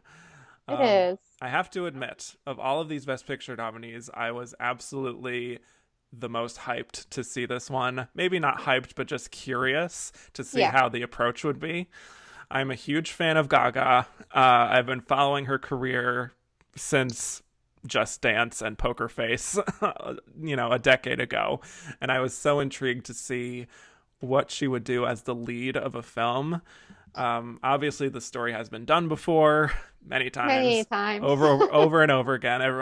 Every other decade, we get a new one, and this was a film that I think a lot of people were at first hyped about, and then when they saw it and critics were first seeing it, they were like, "Oh, this is actually good," and then it became a little bit of a front runner. I don't know if you recall that in the There sort was of, a pocket of time yeah, like that, October, around and that area. I mean, those little frontrunner statuses that we attach to movies are never real until we start hearing from industry and awards and things like that. But I remember there was big hype around it during Toronto Film Festival. That's where I saw the movie. Um, and yes, people were talking about it as what is the alternative? I think that's basically the thing that explains this brief frontrunner status, because Green Book at that point had not screened in Toronto. It was I actually left Toronto. I stayed there only for 5 days, and Green Book for the first time screened to Toronto audiences a couple of days after I left. Oh, So it wasn't even in anyone's radar as this movie that could just do anything. So at that point, we were still thinking about, well, what is the alternative? Roma is too arty and it's not English language. And, like the favorite is a little too difficult, and, this and that. People weren't sure if Black Klansman was going to go far enough. So there was like, okay, so this good, great love story done before, and Bradley Cooper and Lady Gaga are beloved, and nobody actually believed that he could direct a movie, and he did, and successfully. So yes, there were a lot of assumptions that we were bringing into the race as yeah. we do every year. Um, And I think there was this feeling that Gaga might be like that classic ingenue type of that mm, singer, like a Cher, yeah, Not that Moonstruck was her first role, but still just that sense of like that little X factor. Like, here's Lady Gaga in her first big role, and it's so special, and she is kind of the story sort of almost mirrors her own journey and yeah. her I mean, career. is sort of what I was thinking in a very, very different sense with Renée Zellweger playing Judy Garland. Like she had her share of trouble with Hollywood about her Yeah. appearance and her face, etc. Yeah. So yes, it was really meta in that sense, seeing Lady Gaga in A Star Is Born role. Um, Movie itself, again, I liked it. I have to say, I loved the movie so boundlessly until the end of her shallow performance. And then once she goes on this climb as Ally, becomes this iconic star, and that's by design in the story. Obviously, it's going to go to a bummer direction in terms of relationship. So yes, it's going to lose some steam no matter what. But also at that point, I think her performance started losing me in a couple of places. I thought she was very good mostly, but when she became the star, it wasn't necessarily as interesting to watch a star as a star. Bradley Cooper was incredible in the movie, Agreed. but it's not, again, it's not really his story; it's her story. I would argue that it Yeah, is sort of his story, well, his story personally, too. just His because of story how too. much focus he gets in the end. Okay, maybe we'll just do a shared story. That was Eh. unfair to say that. Yes, you're right. It does I end don't on think. her, technically, but Yeah, yeah, I know what you mean. but I mean, it's about him being first, her fan and enabler, and then kind of just falling as she rises. Like it's a very typical Star is Born dynamic in that regard. But the second half of the movie, or especially the last act of the movie, isn't necessarily as strong. It doesn't leave you in the same place where you want to remain once she performs Shallow. You know what I I would mean? agree. Yeah. But Um, that Shallow performance, I think, was so incredible. I mean, Incredible. It's such a it's great scene. I movie mean, magic, not to be it, cliche, but it's no, it just is so movie special. magic. I mean, like this old-fashioned goosebumps that you Yep. get, like, and then you remember, oh, this is what I go to the movies for, like to feel something this, extravagant, like I can't ever feel in my own life, that I can actually live this through a person who's reaching stardom and fame and that moment that you actually realize. Yeah. Um, it's a really, really old-fashioned way of selling a story to an audience. And I was browsing channels just maybe 2 days ago, and I just stumbled upon Star is Born just at the start of when they were about to perform Shallow. Uh, And I'm like, oh, okay, someone up there loves me, so I'm just going to watch the scene. And then I teared up yeah. because it's so wonderful. But after that, I'm like, like, let's see if Titanic is on. Of course, yes. Yes, we have a shared Titanic passion. Yeah, we But do. yes, no, I think you're right that it does sort of, I guess, peak in that moment, and it's hard to really reach that high again.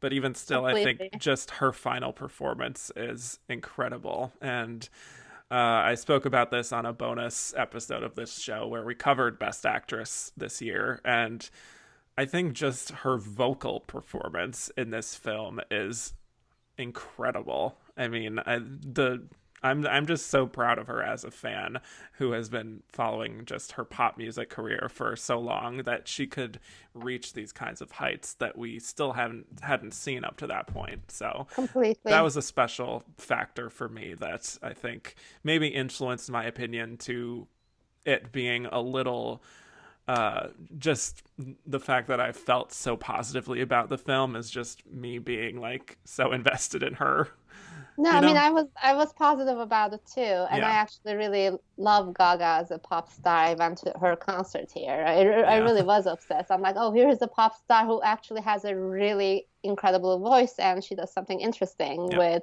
her public persona of like it's just pure show. So I was fascinated by what she was trying to do with her sort of so like brand or image.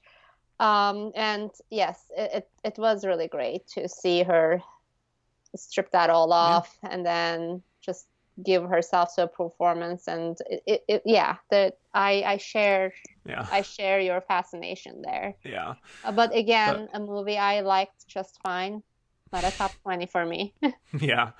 But well, I guess speaking of peaking too early as far as the shallow moment, I do think the problem with the film itself is that it did peak too early. Yeah, You know, it completely. could not possibly In sustain that for in months in on end. in more ways than one, both within the film itself and in the Oscar race Yeah, itself. exactly. You don't want to be the guy who peaks early. Yep. Yeah. Yeah. But I think Bradley Cooper would have been a perfectly deserving Best Actor winner. Much better than the one we got. We'll get to that later. It's so funny. I was just, looking at winners this morning, and I'm like, I can't even remember who won Best Actor that year. And I'm like, oh, Rami Malek, of Yes, course. that was a I mean, thing. Yeah, I usually Best Actor winners aren't this forgettable to me. But not just to me, but I feel like they stay in the conversation. The performance gets like depicted, talk about yeah, to a greater extent. I feel like the minute he took the statue, it almost became like a non-existent Oscar winner. It's just so bizarre. I don't know. Is that just me who feels that way? no, that is Like true. it's That like poof, where did that performance go? What happened? we're gonna get to that. Yeah. Let's table that for now. But Okay. well, we got these two questions that are both the same thing, which is Jackson DeStefano and Juan Carlos Ojano, who both said, "Why did A Star Is Born lose all of that early momentum?" I have my own theory about that. Okay. Um, this is just, completely, reaching, and maybe I am projecting my own read of Star is Born a little bit. Mm-hmm. But I think Star is Born was more about the excitement it brought to the table because people were really curious to see Lady Gaga in a role where she was going to become a version of Lady Gaga, starting from, like being basically a nobody to becoming like a big somebody.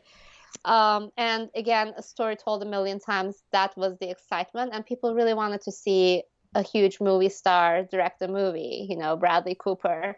And once people saw the movie, I think there was definitely a good chunk of period where nobody wanted to admit that the movie was good, but the narrative within the movie peaks too early, and then it does kind of falter in places. I think it took a while for people to start talking about the problems of Star is Born a little bit. You know what I mean? Yeah. That happened to me personally too. Like it took a while for me to um, step away from my I don't know, like overexcitement about the movie and my infatuation with everything that made the movie to then realize, okay, here are the problems about the movie. And I think that was a few weeks of period that everybody went through in their own heads. Yeah, And it was a journey with it that was a movie. journey, and it was a journey. And then when you kind of reach the moment, okay, yes, this is a highly respectable, good film, but it doesn't necessarily deliver in everything I hope that it delivered. Yeah. That took a while, and I think it happened exactly the same way for a lot of people. Even when you look at Twitter, you can sense it. Like the initial, "Whoa, Lady Gaga and Star is Born" to a couple of months down the line. Actually, let's talk about that last act and Yeah. talk about that manager who plays Lady Gaga's or Ali's manager. Mm-hmm. How awkward those scenes are. Yeah. That's true. Yeah. Well, this is an interesting one from Jeffrey Kerr, who said, "Who do you think was closer to a Best Director nomination? Bradley Cooper, who got in everywhere else for A Star is Born, yet his film lost momentum as the season went along, or Peter Farrelly, who helmed the Best Picture winner Green Book?" Oh, dear. I would say probably Bradley Cooper, just because of his presence everywhere else. Like, he got in DGA, he got in at Golden Globes, he got in, everywhere. And so I think he was closer. And I don't think Peter Farrelly was really talked about that much in terms of his directorial vision of Green Book. No, I think Green Book, just as a movie, as a story, was the movie that made people feel good, but people weren't necessarily thinking about it as a director's film. Right. Like people think of Roma, they think of Alfonso Cuarón. Nobody was necessarily thinking about the guy who helmed it. But Bradley Cooper and A Star is Born were synonymous. And also he's a star. And he's a star that people like. People want to hang out with him. And again, they're still in the only directors voting for directors in the nominations, right? Yeah. Or, yeah. Yep. But I mean, that him being so charming and present and being Bradley Cooper, I think he probably was closer. I agree with you. Mm-hmm. Plus, he just campaigned more for that. He campaigned more for him in that directorial role than he did for himself as an actor, which I think kind of screwed him over in both cases, ironically. Yeah. But yeah. Poor Bradley Cooper. That's a whole other podcast we can get into with what happened with A Star is Born. But let's not feel bad for Bradley Cooper. He's still doing pretty good, pretty better than most of us, right? I mean, he has all of his, obviously, his success. I mean, the film was such a box office hit too, which was nice to see. Even though it is like it's a remake, it's still nice to see a film about two adults in a relationship grappling with that and having it make so much money. So yeah, I completely agree. Those are the movies that I want to see. Yes, ideally, I would like to see original grown-up stories to become box office hits, but I'll take A Star is Born becoming a hit any day over another superhero tentpole. Yeah, exactly. Hey, let's talk about another superhero tentpole, Black Panther. Oh, okay. Yes, good transition. We're already running long here just because we've talked about all these great films so much, but I want to just sort of briefly get through the rest of these other Best Picture nominees. With Black Panther, I think that was a really interesting sort of rise to see that narrative take shape. I've seen most Marvel films up to that point, not a majority, but I can't say that I'm like this huge fan, but I still loved, maybe not loved, but just really respected what Black Panther was doing within the confines of the superhero genre. And I felt like it was a kind of a standalone film and a unique perspective that we really had not seen at all before within that genre. And it did take on a life of its own and have such a box office success, and had a bit kind of a cultural moment for that entire year. I think everyone Yeah. was always talking about it. So I think all of that contributed to why it became one of those films that was like, yeah, let's honor that at the end of the year. Yeah, I mean, I would agree with that. I mean, I'm pretty vocally on record about superhero movies not being my thing. There may be a couple of exceptions here and there, but even with, like better quality examples like Black Panther, if you ask me now what it was doing, what it was about, will I be able to summarize to you? Not exactly. It's like no disrespect to Black Panther or its fans. It's just, again, not one of my movies. But I was thrilled when it got a Best Picture nomination because of what you were saying. I would agree more than any movie in this list. Black Panther was the movie that kind of just defined a lot of the cinematic zeitgeist that year.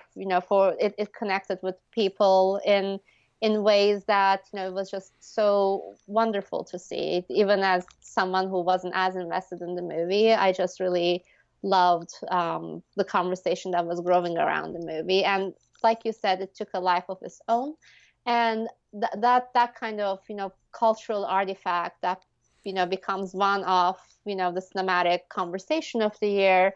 If you're not going to crown that as one of the nominees, then maybe you're doing something wrong. Then on top of that, it was an entertaining movie. I Yeah. remember enjoying it Mm-hmm. while watching it. The costumes were terrific. I mean, just Oscar winning complete costumes. Yep. Oscar-winning And costumes, production design. and production design. Like Ruthie Carter's costume designs were just completely breathtaking. Yeah. That I think that's the angle through which I watched the movie. The design of it, how well researched and thorough and just stunning to look at they all Yeah. were. Yeah. So again, not a top 20 movie, but I was just really happy that it kind of just broke another precedent. Like a superhero movie nominated for Best Picture is not necessarily a thing that we see. So this went beyond that, which Yeah. was nice to see. Yeah. And yeah, even though it doesn't make my top 20, I really like the idea of Best Picture as a kind of time capsule. Hmm. Even if it's just one movie that sort of meets that criteria. I just like the idea of having a movie like this in the Best Picture race, and you don't have to give it Best Picture. You can just nominate it, and I think that still acknowledges the cultural impact it had, and Yeah. the fact that it was on top of everything. I think doing something special within that genre, and had its own distinct perspective. Yeah. That And I was happy with it. And I Yeah. mean, and Ryan Coogler is,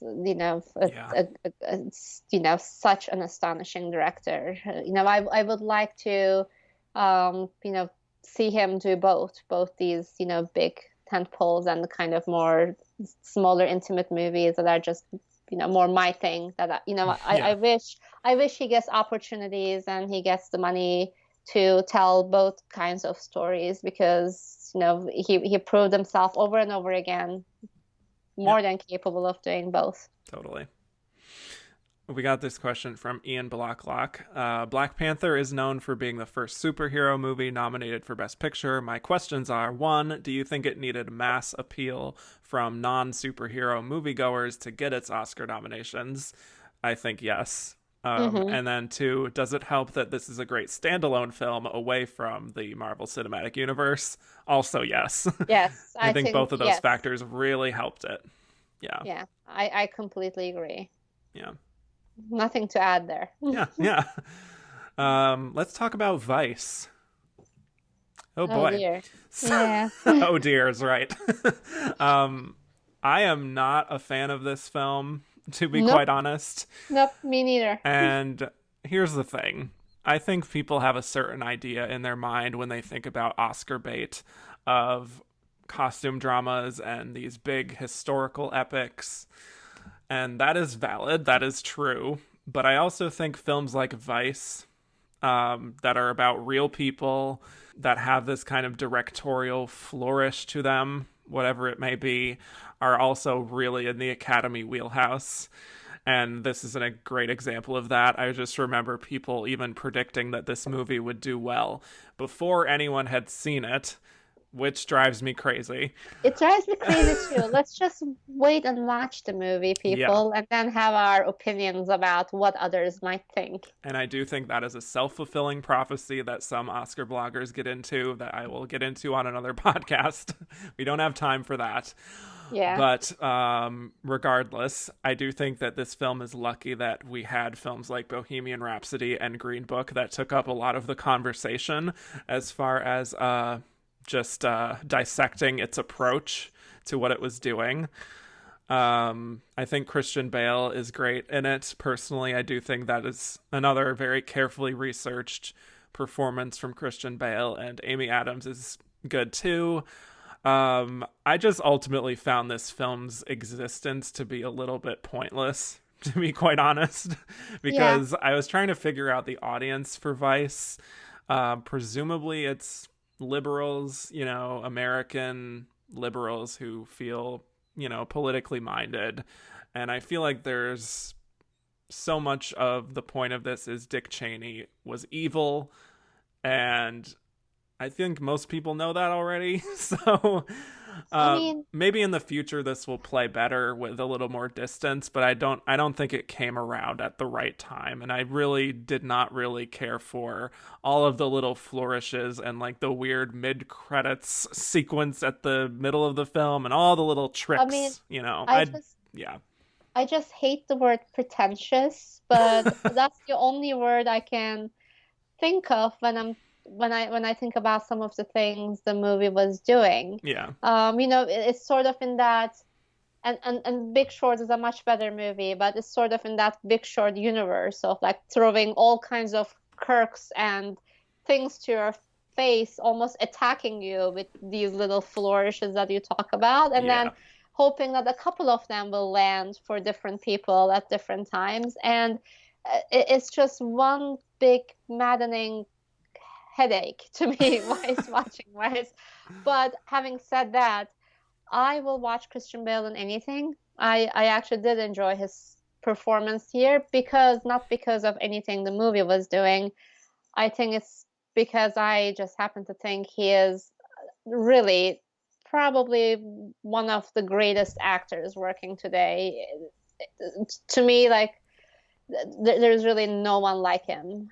Yeah. There's really no one who can do what he does. I'm just a massive pro Christian Bale household here. But I really did not care for this movie at all. Yeah. I just thought that, like, oh, okay, you're smart, and then we'll congratulate you about being smart. But meanwhile, it's not really telling me anything I don't know. Yeah. Well, I think that's sort of the difference between something like The Big Short and Vice, which is that completely. I think with The Big Short, people didn't really know, all this stuff about subprime loans and all the sort of jargon in that movie. And then with this, it's the same approach, but it's sort like, of hey, look at this cameo. I'll preaching look at to the that choir. Guy, like acting like a dick, like as if we don't know. Yeah. I just did not have any patience for this movie. Yeah. I don't really have a lot more to add about that. I'm not surprised that it only won makeup, because obviously that was always going to happen with what they did to Christian Bale. But I mean, Christian Bale did a lot of his own. Like he put on weight. He just worked on the. I mean, wasn't there another better movie to give makeup to? Whatever. I think so. I think Border was that year. I would have probably awarded that. Oh yeah. Yeah. Oh yeah. Yeah. But let's talk about Bohemian Rhapsody. Woo! Oh boy. Oh boy. So this was the most controversial one, to Yes. be honest. The one that, ironically, I would talk to a lot of casual moviegoer friends that I have, and they would not think it was controversial at all, and they quite loved it. I don't remember your thoughts on Bohemian Rhapsody. Again, I didn't think it was the greatest enemy that we were facing that year. To me, um, I was unaware of some of the factual liberties that Bohemian Rhapsody took by the time I saw it for the first time at the press screening. Um, I think it was a fun greatest hits Queen movie, but other than me singing along to all of those songs that we all know and like to a degree, I'm like, okay, this is just like one of those old-fashioned biopics that I have my taste for to a degree. And then I saw the movie, I'm like, I like this song's great. I moved on. But after I started reading about the liberties they have taken, about how he in reality grappled with AIDS and how the movie kind of depicted it, and watching the movie, I was really rubbed the wrong way by certain things. Like his bandmates are saying that we're married and we have families. Like Freddie, it's almost like, oh, so that's a way to shame Freddie Right. Mercury. Shame So the one member of the band who's not there to defend himself. exactly. Just saying. So just watching that, obviously that rubbed me the wrong way from the beginning, but it's not a point I dwelled on for too long. But then the rest is history. It all came about, and it was pretty tasteless how they um, went about telling the story of this one member of the band, the most famous of them, of them all, who's not there to defend Yeah, himself or yeah. to speak. Not let's not even say defend, to speak for himself. And yeah, that is not a good look, No. to put lightly. Yeah. I think my biggest problem with the film, directed by Bryan Singer, which is Oh its God, own yeah. discussion. Yeah. So I There's think, also that. yeah, is that it's just so formulaic and basic in the, like, it's the exact music biopic template that so many films have used for decades now. That it's just, Freddie Mercury was such a avant-garde, sort of a flamboyant presence, and I just feel like what we got did not really honor that. It just sort of tried to appeal to middle America, who would not be offended by if they got to darker territory, or, going, super gay with some of the subject matter. Yeah. That it just hampered the movie, and totally agree on the fact that all the bandmates who were very involved with the film wanted to be depicted as like these, hey, we have wives and kids, like, we're perfectly normal and all that, and contrasting that, And straight, and and straight. we don't Yep. we don't do the partying, some of the things that Right. you people do, like Yeah. that's incredibly tasteless. Yeah.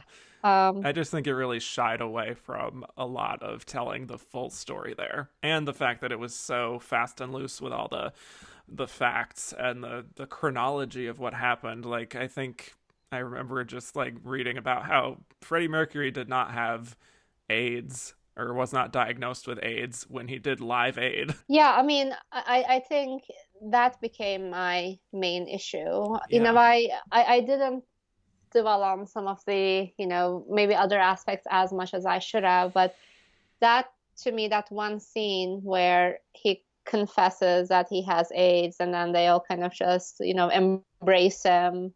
It was really self-serving in a way that pissed me off. When I later on found out that he didn't have AIDS at the time, it's a fact that I did not know. Yeah, that Yeah. should not have been done in the way that it was. Yeah. And Rami Malek did get a lot of flack, at least in the film Twitter bubble, for his performance, and I think more for the fact that he won for it was more of the issue for people. I liked this performance. I wouldn't have maybe awarded him Best Actor. I liked this performance, but yeah, I think it goes back to one of the earlier questions we got about some movie or performance being attacked when they become the front runner or when they win. I think this is a perfect example of that. Yeah. You know, I think Rami Malek's performance, at least in my head, with what he had, was fine. But when he became the winner, yeah, from a movie that just takes problematic liberties with factualities and directed by Bryan and Singer. has a problematic director, not a good combination. And then you have a problem. That's not a good combination. Yeah. I think he does an adequate job of being Freddie Mercury. I don't know if I fully was transported by what he was doing. He does lip sync. He does look a little awkward with the fake teeth. I'm just going to say that. Yeah. And I really kind of... wasn't... Yeah. I think the kind of traction that he did get to get that Oscar, I think was in part due to goodwill for Freddie Mercury himself and just that character. I can see that. More so than what he specifically was doing with it. So I don't know. That. Yeah. We did get multiple questions about Bohemian Rhapsody. Not surprised, but I just want to run through them very fast. Daniel B. said, is Bohemian Rhapsody a bottom 5 Best Picture nominee of all time? Probably not. All time is a big, Yeah. I mean, if you said of the 21st century, then we could have a discussion. Yeah. But all time might be a stretch. Yeah, I don't have my ranking of all 500 something on me right now, but I would go so far as to say bottom 20. I'll just throw that out there. Maybe. With no real evidence to suggest that, but yeah, it's towards the bottom for sure. Titus Banks said, was the person responsible for putting the Oscar clips for each actor together purposely trolling Rami Malek or just accidentally trolling him? I don't know what that question means. Basically, the clip that they showed for the Best Actor presentation was just him lip syncing. Oh dear. Not really like acting at all, just doing his lip syncing. Which people were like, that was a little shady. Yeah, I don't remember that at all. Yeah, I would say accidentally trolling. Accidentally. Personally. Yeah. Yeah. I mean, because it's not just this one person taking the clips and then they viewing it. It goes through multiple rounds of approvals, and I'm sure the studio has seen it too. Yeah. You know, like there's a whole process behind the scenes, and if no one flagged it, can we even call it trolling? That's true. Maybe they actually do take pride in that one bit. I guess so. Yeah. Matt Anderson said, how was Bohemian Rhapsody able to win film editing? Oh boy. Yeah, everyone talked about the fact that Bohemian Rhapsody won film editing, and I remember that clip circulating around with the manager in that scene where he's like talking to all the bandmates and how many cuts there were and how it was sort of shoddily put together, and using that as an example, like, this is apparently Oscar-winning film editing, you know. So we also have to remember, yes, it being nominated is bad enough, but there's always this great thing to remember that best film editing usually goes to the most film editing and not necessarily the best. And Bohemian Rhapsody fits to that most film editing bill, perfectly. And when you're recreating something like Live Aid, which is a huge chunk of the ending of the movie, I think you leave that movie on a high note. Yeah, I think that's what did it. Whether you like the movie or not, you leave the movie on a high note, and it's, editing a true event. And if you competently pull off something as complex as that, a real live event recreated, then, that fulfills the most film editing prophecy. Right. This is from Eggs Acid, saying, does Bohemian Rhapsody win Best Picture if the Bryan Singer scandal doesn't resurface in January? It really seemed like they loved the movie but didn't want to get caught honoring Singer, so they gave it everything that didn't honor him directly. I don't think it would win Best Picture, quite honestly. I think they had an alternative in Green Book that they didn't. If they really didn't want to go for Roma, I think Green Book made the most sense as far as Best Picture. You know. I mean, I am trying very hard to not think along the lines of what would the 5 movies be, if we were back to 5, because, that's not Academy's reality anymore. They were between 5 to 10. Now they're going back to 10 in a couple now we're of back years. to 10, which is exciting. Yeah, which is exciting. I agree. Yeah. But like, I don't know. I kind of go back and forth if it was even one of the 5. Yeah, I don't know. It doesn't get in for directing. It doesn't get in for writing. It's... Yeah, I mean, I keep going back and forth because there's obviously support behind the movie. Yeah. But yeah, I mean, at the very least, I am pretty sure it wouldn't have won Best Picture. I don't think the love was that intense. Right. I think it had the support of the little elements of the film, but not enough as a cohesive sort of thing. Yeah. But it did win the Golden Globe for Best Drama, lest we forget. So who knows? This Best is from drama. Yeah, exactly. Kenshin said, "Why in the hell Rami Malek's frontrunner status never seemed to be derailed, even though his performance in Bohemian Rhapsody is one of the worst in the Best Actor category?" Again, I think that is the fact that people got so swept up in the film. Lest we forget, this was like a $900 million box office smash. So, it had all that support. I think the Freddie Mercury factor, all of that lent to him being a front runner. They love biopics, it's almost a standard kind of a win, to be honest. I am looking at the other nominees too.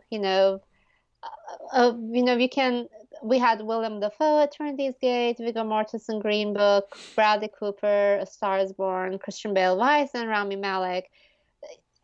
First of all, yes, if it's a biopic of a real person as loved as Freddie Mercury, then you're already ahead. You know what I mean? Mm-hmm. But when you look at also the competition, is it Bradley Cooper? No, because he was out there as a director more than as he was as an actor, like you said, Kevin, earlier. Yeah. Willem Dafoe, Eternity's Gate, that's always like, it's so great to have a performance like that, but it's never going to win. Lucky to be nominated. Yeah. Exactly.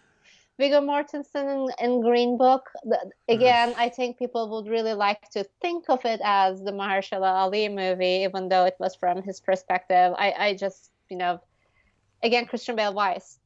Do they want to honor a Dick Cheney performance or a Freddie Mercury performance? Yeah. Do you want to honor Dick Cheney or Freddie Mercury? So when it comes down to that, when you look at the composition, I think it's pretty cleanly obvious why his frontrunner status was always there. Yep. Yeah. All right. Well, those are the Best Picture nominees. Quite a motley crew that we got there. Yeah. Can't say that I would rank that as one of the top Best Picture lineups of the decade, but certainly a lot to talk about. Not even close. This was such an interesting year that was depressing for me because none of the movies I loved other than Roma were in the running. So in a way, it was refreshing to be not as invested, but sort of invested. Right. You could just look at it just from afar, not be too wrapped up in winning and losing. But on the other hand, I was also taking it personally because I only have one horse in the race. Because you only had Roma. Yeah. Yeah. Well, we are running very long because there's so much to get to here, but I wanted to do our quick should have been a contender segment. If you wanted to list any of the films that you think should have gotten more attention, we don't have to dwell on them because, again, we are running very long. But, okay, I will give a list of movies that, my top 20 was really far-ranging and, all over, but I think some movies that got really unfairly shut off are Can You Ever Forgive Me?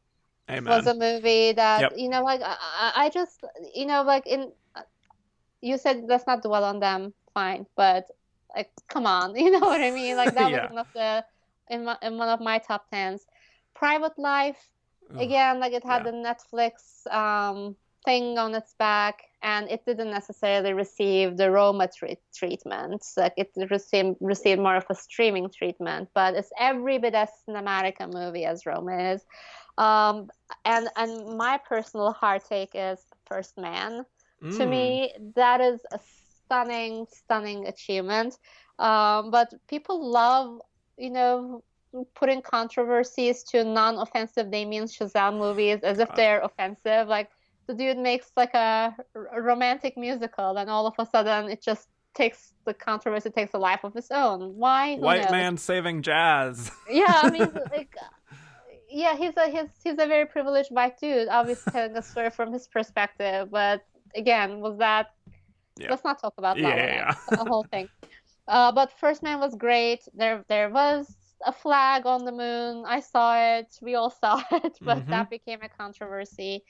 Um, Cold War was already in the running for foreign language, but I think it would have been a worthy movie. And it got into director, which was It, kind of it got huge. into yeah, it got into director. That's why I was thinking, like Cold War is missing here. Definitely far more worthy than some of those things that we talked about. And other smaller things that didn't necessarily have a chance, but I loved. You Were Never Really Here. Mm. Um, Hereditary is a movie I Mm-hmm. loved. That was in my top 10, but they never go for horror. Couple of movies that I don't think anyone saw that I put in my top 10, 1985 and Custody. Those are two of my favorite movies of that year. I'm not thinking of them as Oscar movies, but movies that I want people to, look up. Other movies that could have gotten into Best Picture, Widows. Um, Yeah. it's just a stunning crime movie, just taking us back to when people used to make movies like The Fugitive, like, and that was the Best Picture nominee, deservingly so. Mm-hmm. And a very sophisticated romantic comedy, Crazy Rich Asians. I would have been all for that. I was crazy about that movie. Um, what else did I put in my top 20? Eighth Grade, Shoplifters, On the Basis of Sex, Happy as Lazaro, Beale Street Could Talk.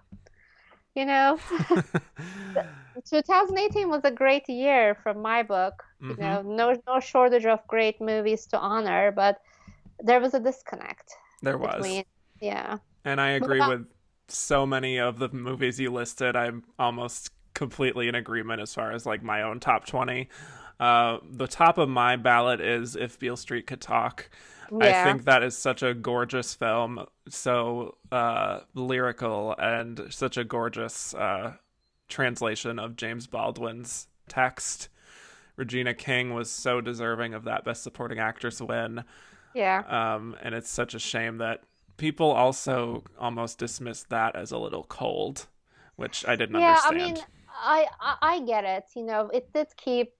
I mean, it took me a couple of views to kind of get into the warmth of that movie, Mm, like to be honest. But I ended up including it in my top 20 because it's beautiful. yeah, all But those I mean, close-ups it's I one of love. one of those unfortunate things about the Academy. Hopefully, they weren't thinking along the lines of, "Oh, we only just did the Moonlight thing with Barry Jenkins. Why do?" It's Yeah, so it's so degrading and enraging. But yep. yes, it did leave some people at arm's length. Mm-hmm. Maybe Yeah, similar to Roma. I don't know. which is probably why it did not get into Best Picture, even though there were quite a few people predicting that to make the lineup. Yeah. I mean, another movie that I loved, Shoplifters, could have been Mm, Best Picture. yes, yes, and Yeah. it got unlucky to be in the same year as Roma for as far as winning Best Foreign Language Film, I think. Yeah, completely. Plus Cold War is there too, so maybe that would have won. Uh, but anyway, I mean, Spider-Man Into the Spider-Verse, I think, is one of the most inspired animated films of the decade and superhero movies of the decade. It's doing so much there that I love. Hereditary, totally agree on that. For me, Best Actress this year was all about the three C's, which is Glenn Close, Olivia Colman and Toni Collette. And I know a lot of Agreed. people, yeah, I know a lot of people have, they know my opinion on Glenn Close. They know that I am a stan. But if Toni Collette had been in that lineup, I had to give it to her. And I kind of thought it was going to happen for a minute there. It seemed like it might have, yeah. Yeah, it really felt like it might have Yeah. because again we live in our bubble. Then we get into this whole like because we talk about something so much, we think that everybody is talking about the same thing so much. But academy and horror are not necessarily things that go hand in hand most of the time. It's just so um, so unfair. Yeah. And if it did not have those horror elements, all the things that she is doing in that film, portraying grief and her arguments with her family, totally would have been a front runner That in my dinner mind. scene Yeah, when yes. she calls out her son about like that you sit there with your face on your face, it's like the Iconic. Love that. greatest scene. Yes. Exactly. Yes. I am your mother. Love it. Wonderful. Yeah, Shoplifters, totally agree on that. Suspiria, what a strange film, but I Yeah, that was also in my top 20. yeah, Number 20, there you Suspiria. go. Yeah. Again, just like, wonderful world building, costuming, Hmm. both different and parallel to Argento's Suspiria Exactly. in ways like he made it his own. And I love that. Yep. Annihilation, I really loved personally. I know that was divisive, but Was it 2018? Huh, I I think forgot. so. Yeah. I liked Annihilation. I Yeah. didn't love it, but I liked it. I Really liked weird. I'm just loving what Natalie Portman is doing with her career lately, just with these kinds of risky, kind of off-putting sometimes projects and roles. So I like that. First Man, absolutely. That score by Justin Hurwitz is one of the top scores of the decade, and the fact that it wasn't even insane. nominated is insane to me. Yeah, I mean that movie is. I think people should be embarrassed for dismissing that movie. Yep. Like I want to know who I need to punish for dismissing that movie. Wow. It's Yeah. just wonderful. Like I loved it so much. Yeah. Yeah, Can You Ever Forgive Me? I think Richard E. Grant should have won Best Supporting Actor. Completely. Melissa And McCarthy in a different year might have won. Um, and Muriel Heller ugh, is a very accomplished filmmaker, and this is such a beautiful, sophisticated, intricate world building that Muriel Heller does so well. Like all her movies are about a period, and it's always like a transitional period, and then she has an eye to capture that. Like you just feel so immersed and lived in the world that she builds. It doesn't look like a period movie when you're watching her period right. movies because she has that kind of quality as an observer and I as a remember filmmaker. my little letterboxed review at the time. My little blurb mentioned that the production design of that film is just incredible, Fantastic, and it's yeah. never going to be the kind of movie that gets nominated for production design, but it absolutely should be. Yeah, I mean when you don't notice that this is a production designed movie, Yeah. then but it's also a period, that's when I think my wheels start turning. Okay, like I need to pay attention to everything here because this is a period movie, but she's doing something very interesting with it. Yep. Yeah. Leave No Trace. I loved. Oh yes, Yeah. of course, that year. Deborah Eh, Granick. Yep. My goodness, like what a huge disconnect. Look at the shitty list that we have in front of Yeah. us. Okay, maybe not entirely shitty, but like my goodness, all these movies could hmm have been there.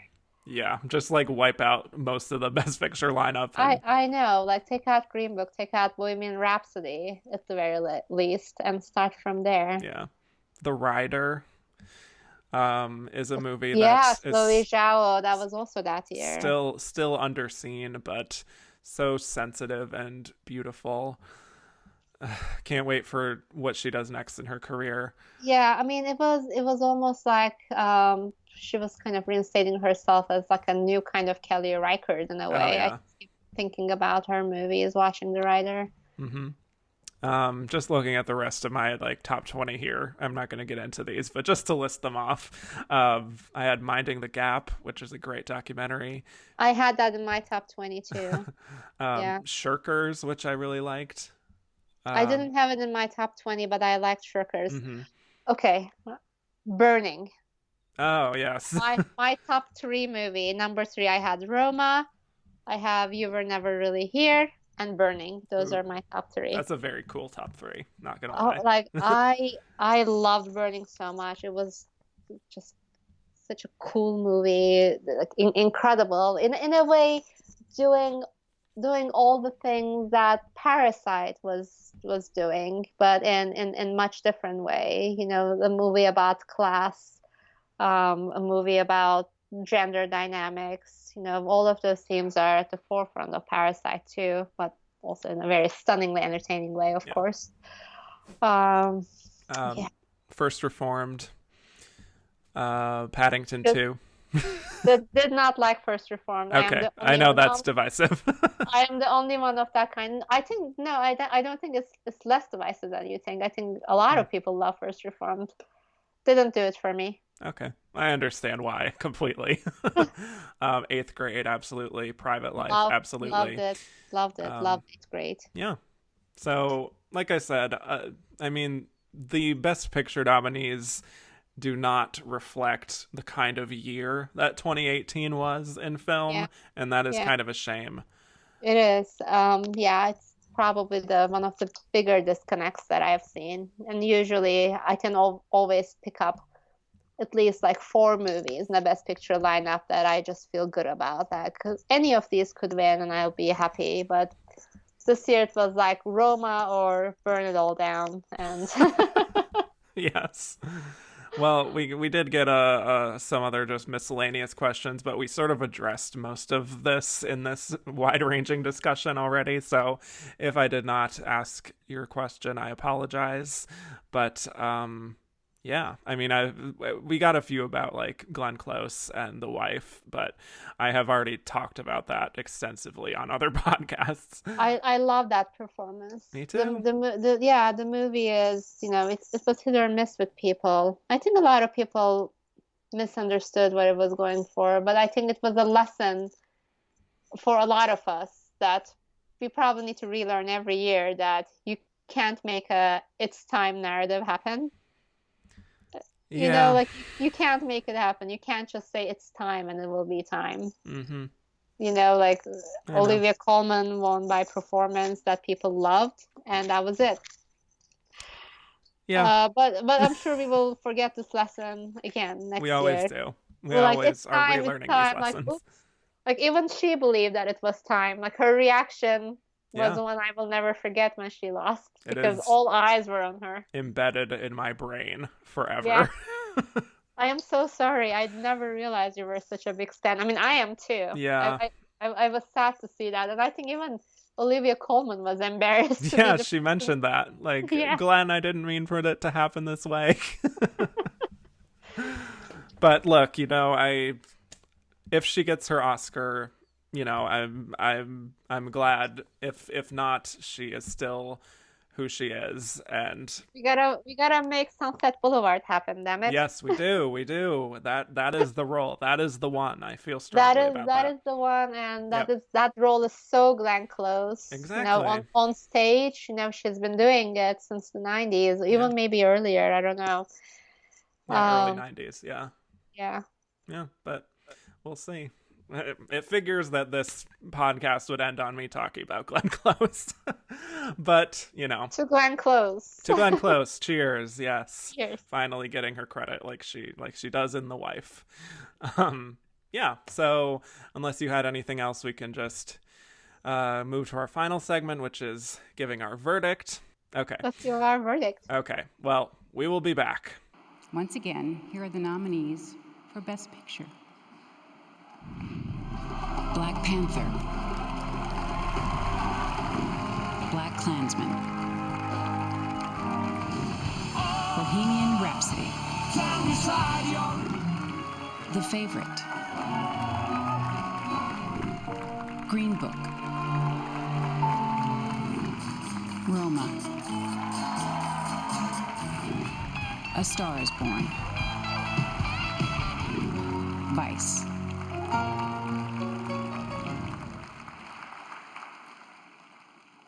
Oh, and the Oscar goes to Green Book.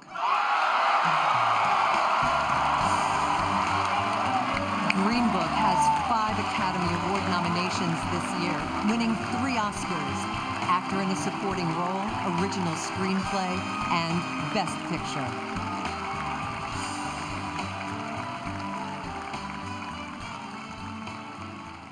And we're back. So now we'll be delivering our verdict as to whether we think Green Book deserved Best Picture or if Roma should have taken it.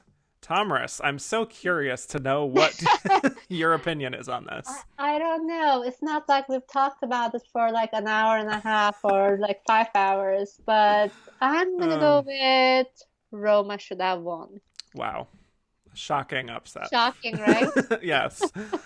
Yes, I would agree totally. I think Roma is leaps and bounds above Green Book in terms of artistic ambition and quality of film just in general, and what everything it achieves as far as all of its themes that it's tackling. I mean, everything I think is just in its favor for me at least, and it's clearly for you as well. But yeah. But opening up to the other Best Picture nominees, I think I would still probably vote for Roma, even though I do love The Favorite as well. I think I still would have voted for Roma, and you would too. I don't even have to ask. Yeah, but look, if we came out of this year having crowned, if the Academy came out of this year, and that's not just say we, because we're not the Academy, but if the Academy came out of this year having crowned BlacKkKlansman or The Favorite, yep, it wouldn't have been a year that would go down in Academy embarrassment history. Infamy. Yeah. It wouldn't. Like, yeah, I know. You can't just like nitpick aspects of any movie, but at least they make good of a non-ideal situation. But Green Book, at least, I don't know if I would have preferred Bohemian Rhapsody over Green Book. They're both not. They're the 2 bottom nominees. Who knows? Let's not get into that. No. Let's end on a positive note. Yeah. I think Roma has endured. Roma is in the Criterion Collection. Green Book isn't even close. So. Yeah, let's end on that. Yes. So, wow. Thank you, Tomris, for spending so much time with me here talking about this crazy race.